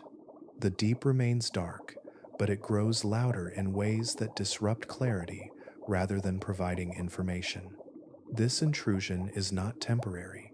Sound travels far underwater, spreading beyond its source and persisting long after activity stops. Even at depth, where pressure once dampened surface disturbances, vibrations can intrude. The calm, ordered soundscape whales evolved to read becomes crowded and unpredictable. Adaptation is possible, but it carries cost, increased effort, altered behavior, and gradual strain on systems built for precision. At the surface, another danger waits. Large ships cross the same waters whales use to breathe, rest, and care for young. These vessels move quickly and quietly, their approach often unnoticed until it is too late. A whale rising from depth follows familiar paths, expecting open space and air. Instead, it may meet steel. Collisions are sudden, offering no chance for adjustment. Injuries range from propeller wounds to blunt force trauma, sometimes fatal, sometimes leaving lasting impairment. Unlike predators, ships do not respond to presence. They do not change course or speed, and they do not perceive the whale as part of the environment. This lack of interaction makes avoidance difficult, especially in busy shipping lanes where traffic is constant. The surface, once a place of recovery, becomes another zone of risk. What unites these dangers is their origin. They are not part of the natural balance the whale is adapted to manage. They do not fit into the rhythms of the deep or the predictable challenges of hunting and descent. They arrive suddenly, often silently, altering conditions faster than long-lived animals can adjust. Despite this, sperm whales continue their cycles. They dive, hunt, rest, and return, carrying resilience shaped over deep time. Yet resilience has limits. The dangers they face now accumulate quietly, often unseen, much like the deep itself. Understanding these threats begins not with urgency, but with awareness, recognizing that even the masters of the abyss move through a world that is changing around them, whether they can see it or not. Much of a sperm whale's life continues beyond the boundary of human attention. Even with modern tools, observation fades quickly once the whale leaves the surface. Tags fall silent, signals weaken, and the ocean resumes its ability to conceal. What remains is partial knowledge, framed by gaps where experience continues without record. Tracking devices offer brief companionship at depth, but they are temporary guests. Batteries deplete, attachments loosen, and pressure tests the limits of materials. When contact ends, the whale continues on familiar routes that no longer transmit information. Descent paths, hunting grounds, and resting layers slip back into anonymity, carried out far below the last recorded data point. The loss of contact is not sudden. It unfolds gradually as depth increases. Sound-based monitoring struggles with distance and interference. Visual observation ends entirely within minutes of submergence. Even acoustic tags provide only outlines, numbers replacing behavior. Movement becomes a sequence of signals rather than a lived scene. The whale's presence is known, but its actions remain inferred. Beyond this reach, life unfolds in a steady rhythm shaped by the deep itself. Whales hunt, interact, and navigate through spaces never illuminated, guided by knowledge accumulated over decades. Encounters occur with prey, with other whales, and with features of the seafloor that have never been mapped in detail. These interactions leave impressions only on the participants, not on instruments. Human observation also loses track of social dynamics at depth. Clans may separate and reunite below the surface, adjusting spacing and coordination beyond audible range. Calves accompany adults into zones we cannot follow, learning in environments we cannot witness. These moments shape survival and behavior, yet remain undocumented, passed along without external record. Time itself becomes difficult to measure. At depth, dives may extend longer than anticipated, interrupted by behaviors not easily classified as hunting or travel. Pauses, drifts, and subtle adjustments vanish within the darkness. What appears as a single dive from the surface may contain many distinct phases, layered and complex. The ocean's scale compounds this uncertainty. Whales move horizontally as well as vertically, crossing basins and following gradients invisible above. By the time a whale resurfaces, it may be far from its last known location. Routes taken between points remain unknown, traced only by possibility rather than certainty. Each resurfacing is a reappearance rather than a return. Even when whales are observed again, memory fills the gaps more than evidence. Scientists infer behavior based on physiology, known patterns, and limited recordings. These reconstructions are careful and informed, yet they acknowledge what cannot be confirmed. The deep resists full transparency, preserving its events for those who live within it. What happens beyond our reach is not chaos or mystery for the whale, it is ordinary life carried out in a familiar environment. The lack of observation does not imply absence or inactivity. It reflects the limits of human presence in a world not designed for us. In this way, sperm whales remind us that knowledge has edges. Despite satellites, sensors, and machines, large portions of Earth remain experienced rather than documented.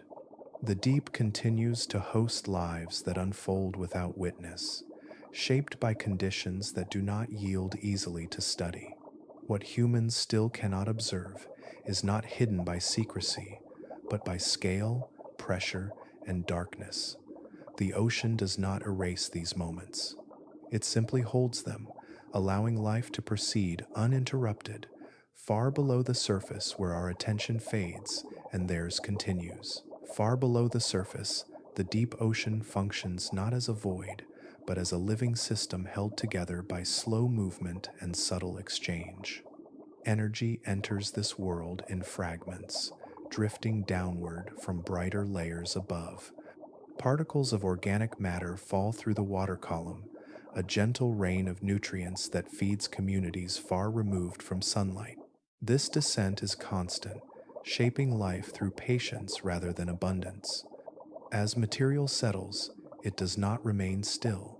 Currents carry it sideways, microbes break it down, and small organisms intercept it before it reaches the seafloor. Each interaction redistributes energy, transforming what once belonged to surface ecosystems into resources for the deep. This process connects layers of the ocean vertically, binding distant environments into a single system that depends on transfer rather than isolation. Within this slow circulation, large animals play an outsized role. Sperm whales move between layers repeatedly, carrying nutrients with them as they dive and return. What they consume at depth becomes redistributed near the surface through waste released during rest. In this way, material drawn from the deep is lifted upward again, closing loops that would otherwise remain incomplete. The whale becomes a moving bridge between worlds. This vertical movement alters chemistry subtly but persistently. Iron, nitrogen, and other elements essential for microscopic life are relocated, stimulating productivity where light can reach. Phytoplankton respond, growing more readily in enriched waters. These microscopic organisms form the foundation of marine food webs, supporting countless species. Though unseen, the whale's contribution echoes outward through the entire system. The deep ocean also relies on balance. Nutrient flow must remain steady, not overwhelming. Large animals help regulate this by spreading material across space, rather than allowing it to accumulate in one place. Their movements prevent stagnation, encouraging circulation in environments where physical mixing is limited. The system remains dynamic through biological action rather than mechanical force. Even at depth, where life moves slowly, the presence of whales influences structure. By feeding on large prey, they shape population dynamics, preventing any single species from dominating limited resources. This maintains diversity in a place where energy is scarce, and imbalance could persist for long periods. Predation here is not about excess, it is about proportion. When whales pass through deep layers, their sound also plays a role. Vocalizations travel far, disturbing sediments lightly, alerting organisms to movement, and influencing behavior. Though subtle, these disturbances add texture to an environment otherwise defined by stillness. Life responds to change, even gentle change, maintaining awareness within the system. The deep ocean operates on scales difficult to perceive. Nutrient cycles unfold over years, sometimes centuries. The influence of a whale may not be immediate or dramatic. It accumulates gradually, woven into patterns that sustain productivity and stability over time. Remove one thread, and the change may take years to become visible. Understanding why whales matter requires viewing the ocean as connected layers rather than separate zones. What happens below influences what thrives above. The whale's repeated journeys ensure that these layers remain linked, energy flowing upward as well as down. This connection supports resilience across the entire marine system. In this way, the deep ocean is not isolated from the living world we know. It is an essential part of it, shaped by movement, exchange, and the presence of animals adapted to cross boundaries. Sperm whales move through this system quietly, their role unmarked by spectacle. Yet through their daily routines, they help keep the deep alive, balanced, and connected to the broader rhythm of the planet. If sperm whales were removed from the deep ocean, the change would not arrive as a sudden collapse. It would unfold slowly, quietly, carried by small shifts that accumulate over time. At first, the surface might appear unchanged. Waves would still move, light would still scatter, and familiar life would continue its visible rhythms. The deeper consequences would gather below, where balance depends on repetition rather than immediacy. One of the earliest changes would occur within food webs at depth. Large prey species that whales regularly consume would experience release from pressure. Populations of certain squid and deep water fish would grow more numerous, drawing more energy into fewer forms. In an environment where resources are already limited, this concentration would alter how nutrients are distributed. Smaller organisms that depend on more evenly shared energy would begin to decline. As these shifts spread, the deep would grow less diverse. Dominance by a few species would reduce the variety that currently stabilizes the system. With fewer interactions shaping population size, imbalances could persist for long periods. Recovery in the deep is slow, and once patterns settle, they can last for decades. The absence of a top-level regulator would leave these processes unchecked. Nutrient movement would also change. Without whales carrying material upward through their daily cycles, elements drawn from depth would remain trapped below for longer intervals. Iron and nitrogen that once returned towards sunlit layers would sink and stay, reducing their availability where microscopic life depends on them. Over time, surface productivity could weaken, beginning with subtle declines in plankton growth that ripple outward. Phytoplankton form the base of marine ecosystems, supporting everything from small fish to large predators. A decrease in their abundance affects the entire food web, even far from the deep ocean itself. These changes would not announce themselves loudly. They would appear as quieter oceans, slightly reduced fisheries, and altered species distributions that feel disconnected from a cause hidden far below. The physical behavior of the ocean would remain, but its biological rhythm would shift. Whale movements currently add gentle mixing to otherwise stable layers. Their absence would reduce this biological circulation, leaving some regions more stagnant. In such places, nutrients could accumulate without being redistributed, while other areas grow poorer in essential elements. Soundscapes would change as well. The deep ocean would grow quieter in specific ways, losing the regular presence of whale vocalizations that move energy through water. While life would continue, the subtle disturbances that promote awareness and interaction would diminish. Over time, this could influence how deep-dwelling organisms behave, respond, and adapt. The loss of sperm whales would also remove a living connection between layers of the ocean. Their repeated journeys bind surface and depth into a single functioning system. Without them, these layers would become more isolated, each operating with fewer exchanges. The ocean would still exist, but it would function less cohesively, with weakened links between its parts. None of this would resemble a dramatic disaster. The sea would not empty overnight. Instead, balance would erode gently, carried by countless small adjustments accumulating into lasting change. The deep ocean would remain alive, but less dynamic, less connected, and less resilient. In this way, the disappearance of sperm whales would reveal how much stability depends on quiet roles.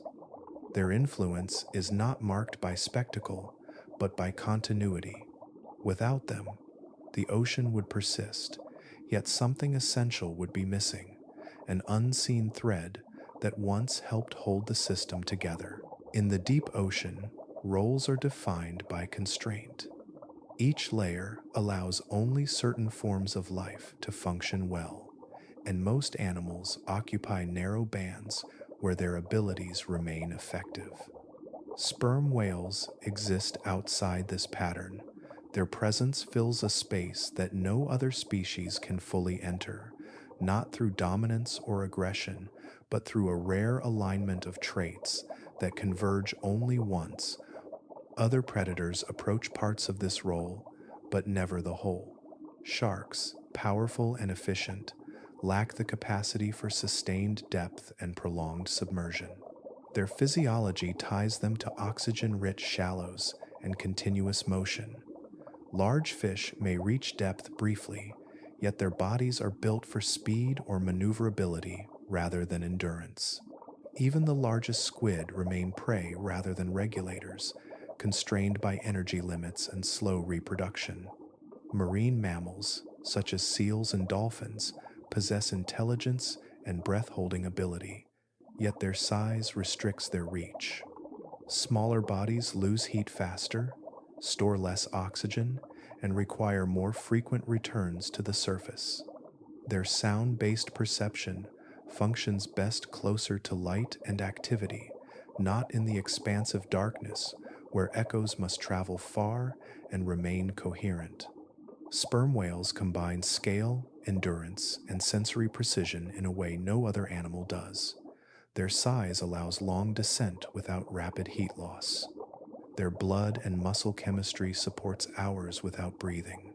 Their echolocation penetrates vast distances with accuracy untouched by darkness. Each trait alone exists elsewhere in the ocean. Together, they exist only here.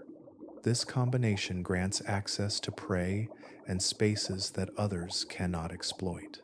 Deep-dwelling squid and fish evolve with few natural predators, their populations shaped primarily by resource availability rather than predation. The whale alters this balance, preventing overconcentration and redistributing energy through feeding and movement. No other animal performs this regulating function at the same scale or depth. Standing alone does not mean acting in isolation.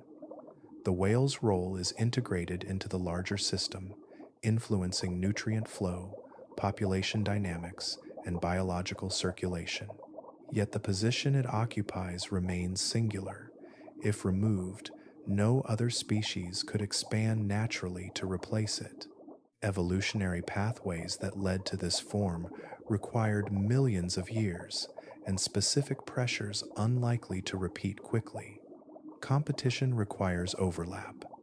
For competition to exist, another animal would need similar depth range, similar sensory tools, similar endurance, and similar prey preferences. Such overlap does not occur. Other species remain specialized for different layers or strategies. The deep is vast, but the niche filled by sperm whales is narrow and demanding. It accepts only one solution.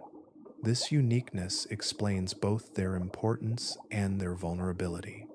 Because no competitor exists, there is no immediate replacement should their numbers decline. The system does not adjust by substitution. It simply loses a function. Balance shifts, slowly but persistently, revealing how dependent certain processes were on a single form of life. In evolutionary terms, standing alone is rare. Most roles are shared, contested, or replaced over time. The sperm whale represents a different outcome, where conditions favor one specialized answer and exclude all others. This does not make them invincible, it makes them irreplaceable. Their lack of competition is not a mark of dominance, but of fit. They belong precisely where they are, shaped by depth, pressure, and darkness into a form no other animal can mirror. In that precision lies their solitude and their significance, moving through a realm that only one kind of body and one kind of mind can truly inhabit. The deep ocean is not a static backdrop against which sperm whales merely perform. It continues to shape them, generation after generation, through slow pressure that favors certain traits while quietly letting others fade. Evolution here does not move in sudden leaps. It unfolds through accumulation, guided by conditions that reward patience, endurance, and precision rather than speed or excess. Across thousands of generations, whales that ventured slightly deeper or stayed submerged slightly longer gained access to resources few others could reach.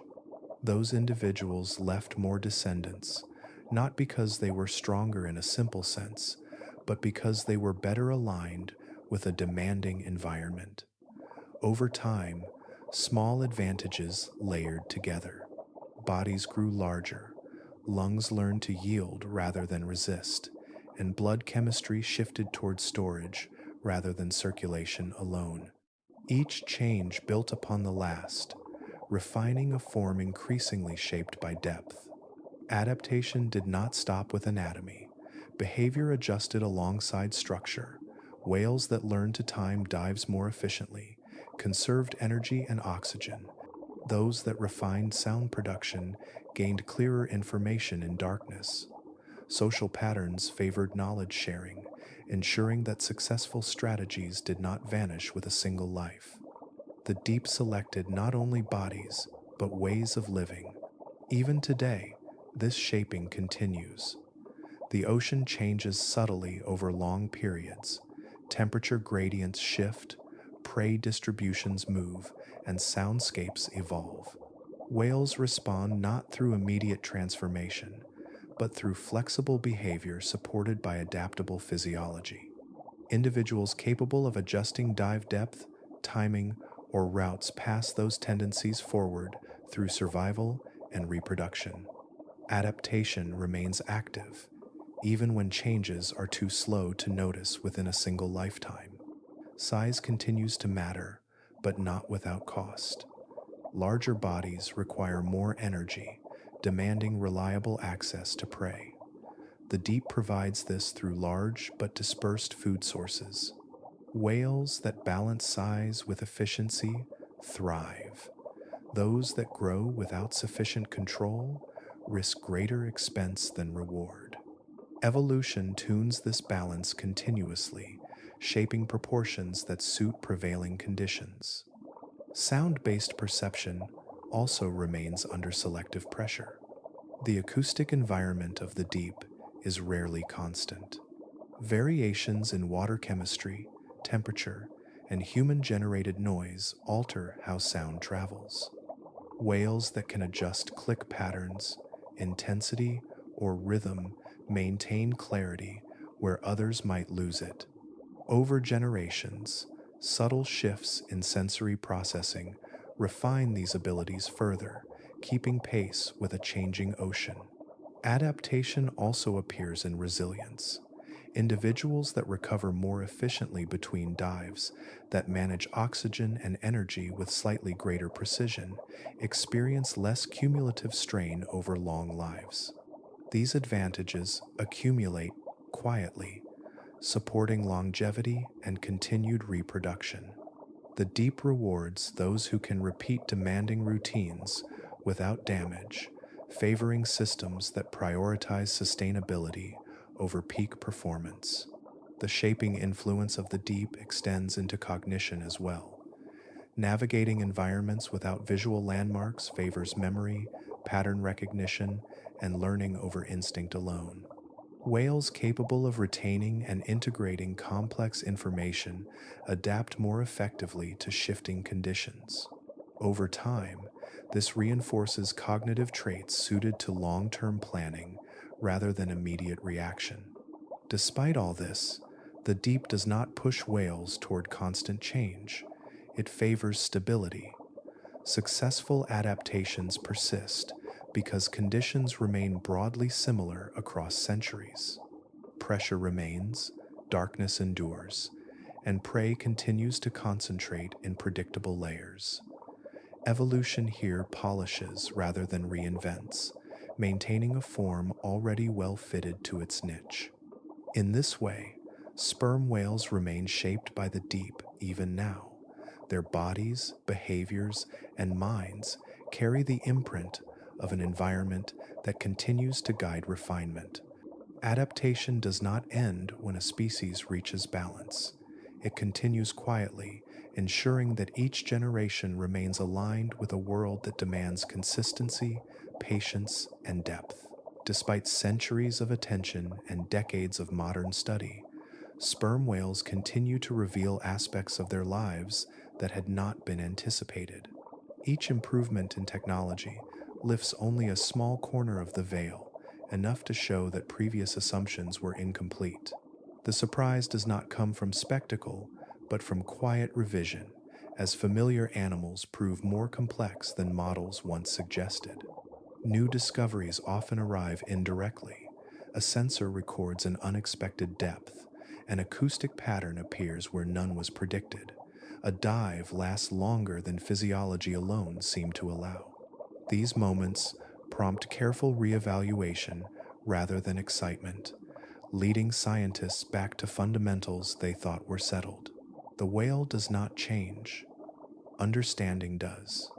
Tracking data has played a central role in this process. Early records hinted at deep travel, but newer instruments capture finer detail, revealing variations between individuals, regions, and seasons. Some whales dive deeper than their peers, others remain submerged longer, and many alter behavior subtly in response to conditions invisible at the surface. What once appeared uniform now shows texture. Patterns emerge slowly from these data sets. Routes once thought fixed prove flexible. Feeding layers shift with ocean structure rather than remaining static. Resting periods occur at depths previously assumed too energetically costly. Each finding reframes earlier conclusions, replacing simplicity with layered behavior that better reflects the complexity of the deep. Sound recordings have expanded this picture further. Clicks vary not only in volume, but in structure, timing, and sequence. These differences suggest a range of uses beyond basic navigation and hunting. Communication, Coordination, and individual expression become visible through acoustic nuance. Scientists accustomed to visual cues learn to read behavior through vibration instead. Surprises also arise from longevity. Long-term studies reveal that sperm whales maintain stable social patterns over decades, with learned behaviors persisting across generations. Vocal traditions remain intact even as individuals age and groups shift slightly in membership. This stability challenges earlier assumptions about marine mammal cultures, placing sperm whales among the most enduring examples of non-human knowledge transmission. New technologies continue to extend reach, but they also highlight limits. Tags fall away, batteries fade, and data streams end abruptly. In those endings, the largest mysteries remain. What happens beyond the last signal often proves more intriguing than what preceded it. Gaps in data do not diminish confidence in findings, they deepen respect for what remains unknown. Scientists are also surprised by how adaptable whales appear to be. Changes in prey distribution, noise levels, and ocean structure are met with behavioral adjustment rather than immediate decline. Whales alter dive timing, adjust communication patterns, and reroute travel corridors. These responses suggest resilience that was not fully appreciated, grounded in flexible cognition rather than rigid instinct. At the same time, some discoveries challenge optimism. Data reveal sensitivity to disturbances that were once considered negligible. Small changes in sound environment or traffic can have outsized effects on behavior. These findings complicate understanding, showing both strength and vulnerability coexisting within the same species. What continues to surprise is the balance between predictability and variation. Sperm whales follow reliable rhythms, yet they express individuality within those patterns. They conform to deep ocean constraints while exploring possibilities within them. This duality resists simple classification, defying expectations shaped by surface animals studied under different conditions. In the end, scientific surprise persists because the subject remains active, living in an environment that limits observation. Each new tool adds clarity without completing the picture. Sperm whales continue their lives beneath shifting layers of water, offering insights only when conditions align. The deep does not yield its knowledge quickly, and the whale, shaped by that depth, continues to move just beyond full comprehension. Most of the sperm whale's world unfolds beyond human sight. What we observe exists at the surface, brief intervals of breathing, resting, and movement before the body tips downward and disappears. From that moment on, more than 90% of the whale's life continues in places we cannot follow directly, layered beneath the surface in darkness and distance. The ocean itself encourages this separation. Light fades quickly, and with it the possibility of visual witness. Depth absorbs sound, bends signals, and dissolves clarity. Instruments extend reach only so far before pressure, distance, or interference takes over.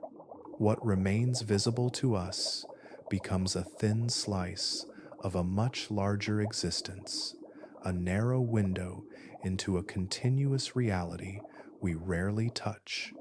Most dives leave no detailed record. A whale slips below, and data reduces its movement to points, lines, and durations. Depth increases, time passes, and then the line ends. Everything between departure and return becomes inference. Feeding, navigation, and interaction proceed without observation, guided by systems refined far from human presence. The hunt itself, which defines so much of the whale's energy use and purpose, remains largely unseen. These unseen hunts occur in environments unlike anything at the surface. Prey emerges from layers that rarely overlap with human exploration. Movements are slow, deliberate, and shaped by sound rather than sight. Each encounter unfolds in complete darkness, where decisions are made through echo and memory. Success or failure leaves no visible trace above, only changes in dive duration or subtle shifts in behavior detected later. The hidden nature of this world shapes understanding as much as absence does. Scientists reconstruct events using fragments, combining physiology, acoustics, and limited tracking into coherent narratives. These reconstructions are careful and grounded, yet they always acknowledge what is missing. The whale's experience remains primary, lived fully in a realm that resists documentation. Even when whales surface again, their appearance reveals little of what occurred below. A breath, a slow movement, a continuation of pattern.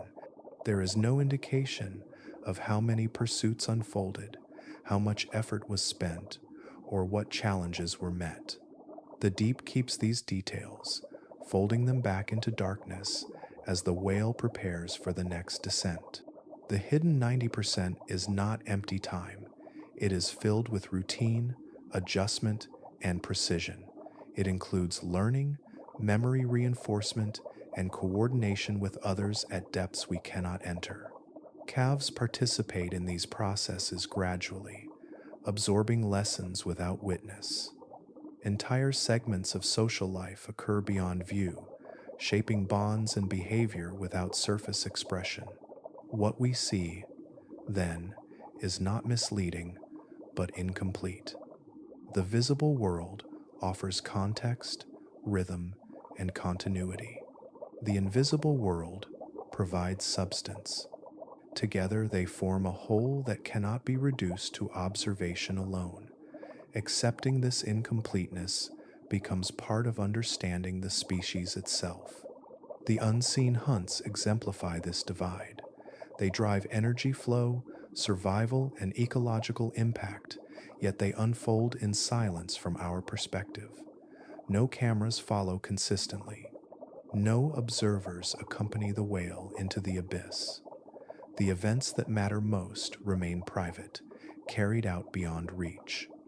In recognizing how little of their world we see, perspective shifts.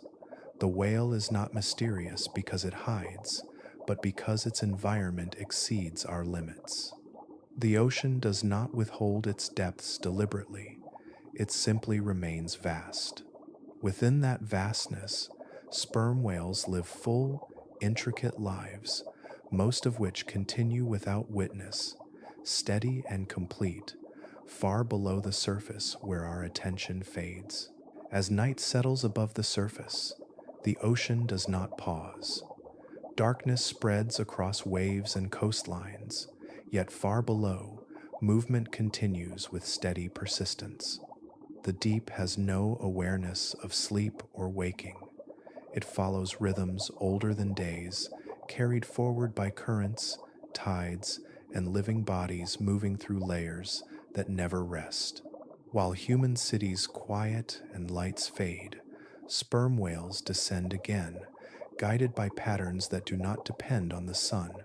Their dives align with internal cycles rather than clocks, unfolding according to hunger, memory, and opportunity. Breath is taken, bodies tilt, and the long fall begins, even as the surface world grows still.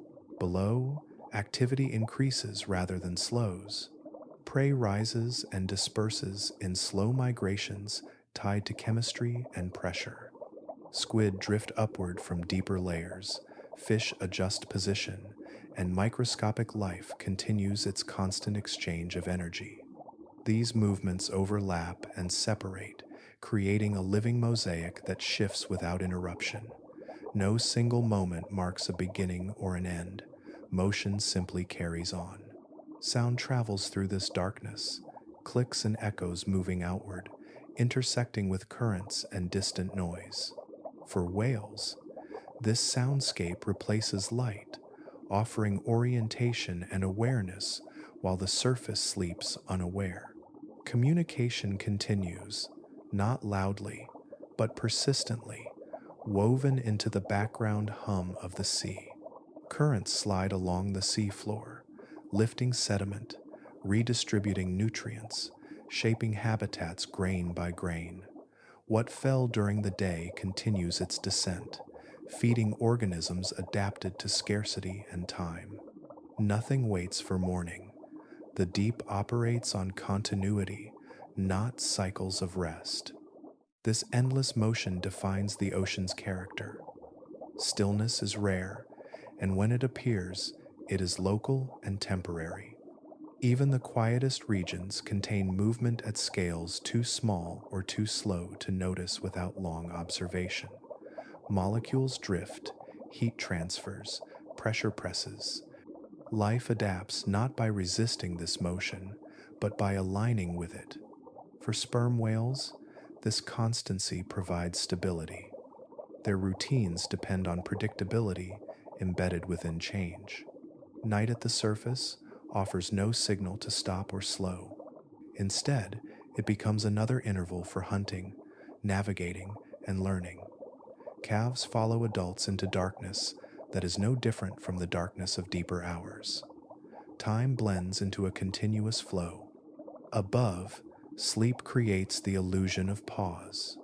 Below, the ocean maintains its pace.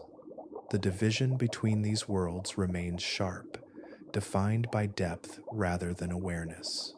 What feels like absence from the surface is presence below, dense with activity that does not announce itself upward. Even when whales are not present, the deep continues its work. Food webs adjust, nutrients circulate, and energy moves through countless forms. Each process overlaps with others, forming resilience through redundancy. Life persists not because conditions are gentle, but because motion never ceases. This endurance extends across scales. Individual movements contribute to patterns that span basins and centuries. The ocean remembers not through memory, but through structure. What moves today shapes what moves tomorrow. The continuity of motion becomes a form of stability. When morning returns above, the deep remains unchanged in rhythm. Whales surface or remain below, prey shifts position, and currents continue their slow journeys. The difference lies only in human perception. The ocean was never waiting. Understanding this continuity reframes presence. Sleep does not separate us from the ocean, it simply removes our attention. Beneath that absence, life carries on, steady and complete, shaped by endless motion that neither requires nor acknowledges witness. The return to the surface unfolds without urgency.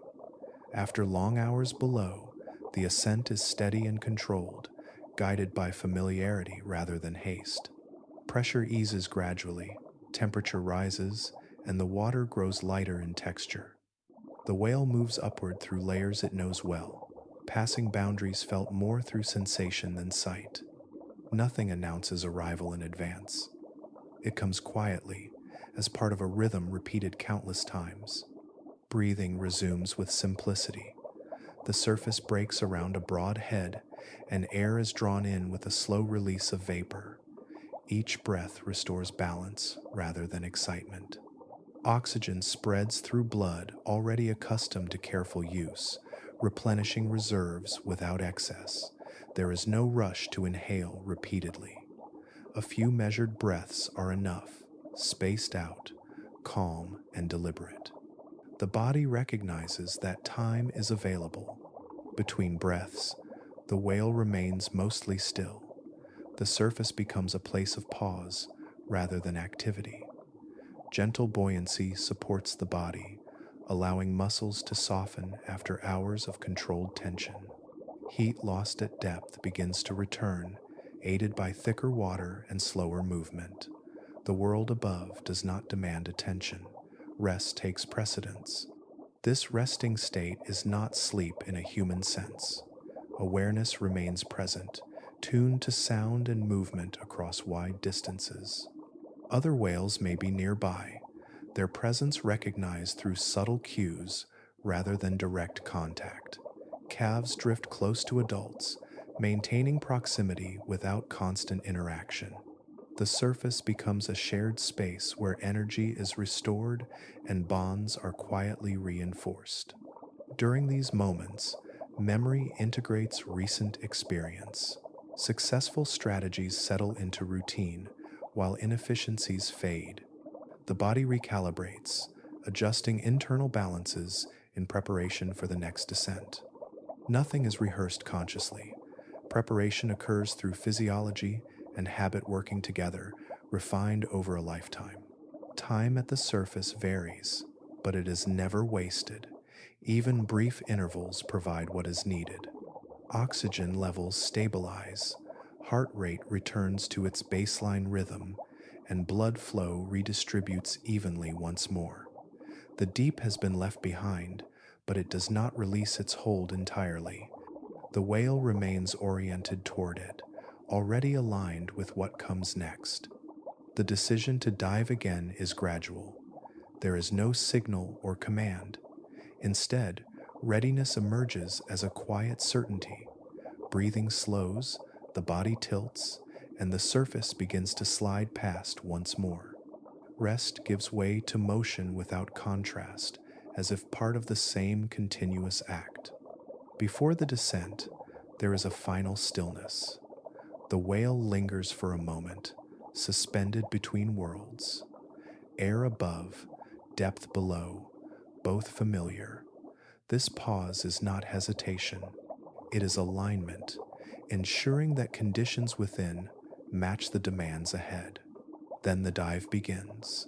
The tail lifts slightly, water closes overhead, and sound replaces sight again. The surface recedes quickly, leaving no trace of the whale's presence. What remains above is empty water, disturbed only briefly before smoothing out. This cycle defines the day, though it does not belong to daylight alone. Breathing, resting, and preparation repeat without variation across hours and nights. The surface serves as a waypoint, not a destination. Its role is supportive, allowing the whale to continue its deeper life uninterrupted. In this quiet return and departure, there is no drama. Survival depends on consistency, not spectacle. Each resurfacing restores what is needed, nothing more. Each dive resumes a journey already in motion. Together, they form a steady pulse, carrying the whale between worlds with patience and precision. Again and again, darkness settles again below the surface, unchanged by time or attention. It is not empty darkness, but a living one, layered and textured, holding movement within it. Light does not reach here, yet the absence of light does not signal absence of life. It simply marks a boundary where different rules apply. Within this darkness, motion persists. Water slides along unseen contours, guided by gravity and temperature. Currents move patiently, carrying warmth, cold, and dissolved matter across distances that take years to complete. Nothing about this movement is hurried. It unfolds at a pace that favors continuity over urgency, shaping habitats through repetition rather than force. Life aligns itself with this motion. Creatures drift, swim, hover, and descend, each adapted to the demands of a place without visual reference. Some glow faintly, others remain entirely dark. Many move, rarely, conserving energy for moments that matter. Their lives proceed without witness, integrated into patterns that do not require observation to remain complete. Deeper still, the seafloor stretches outward, uneven and vast. Sediment settles, disturbed occasionally by passing bodies or slow geological shifts. Here, too, life persists, feeding on what arrives from above, recycling material into forms that sustain the broader system. Nothing is wasted. Everything finds its place within the flow. Through this layered world, something large still moves. It does not rush. It does not announce itself with spectacle. It swims with intention, guided by sound and memory rather than sight. Its passage alters the water subtly, leaving changes that fade almost immediately, yet contribute over time to balance and exchange. This presence is not constant, but it is recurring, woven into the rhythm of the deep. The deep remains alive because movement never ceases. Even when regions appear still, processes continue at scales beyond easy perception. Heat transfers, chemicals cycle, and organisms adjust. Life here is resilient not through speed, but through endurance. It persists by fitting itself into the slow, steady motion of the ocean itself. Darkness, in this context, becomes a condition rather than an obstacle. It shapes behavior and form, encouraging senses that do not depend on light and strategies that favor patience. Within it, life does not hide. It simply exists according to rules different from those above. Above the surface, the world changes quickly. Weather shifts, seasons turn, and activity rises and falls with the sun. Below, change arrives more slowly, but it arrives all the same. The deep records these changes quietly, integrating them into long timelines that stretch beyond individual lives. Something still swims below, not as an anomaly, but as part of a system that continues whether it is observed or not.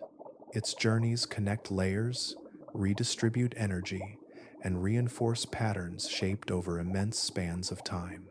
The deep does not depend on this presence alone, yet it is shaped by it, adjusted subtly with each passage.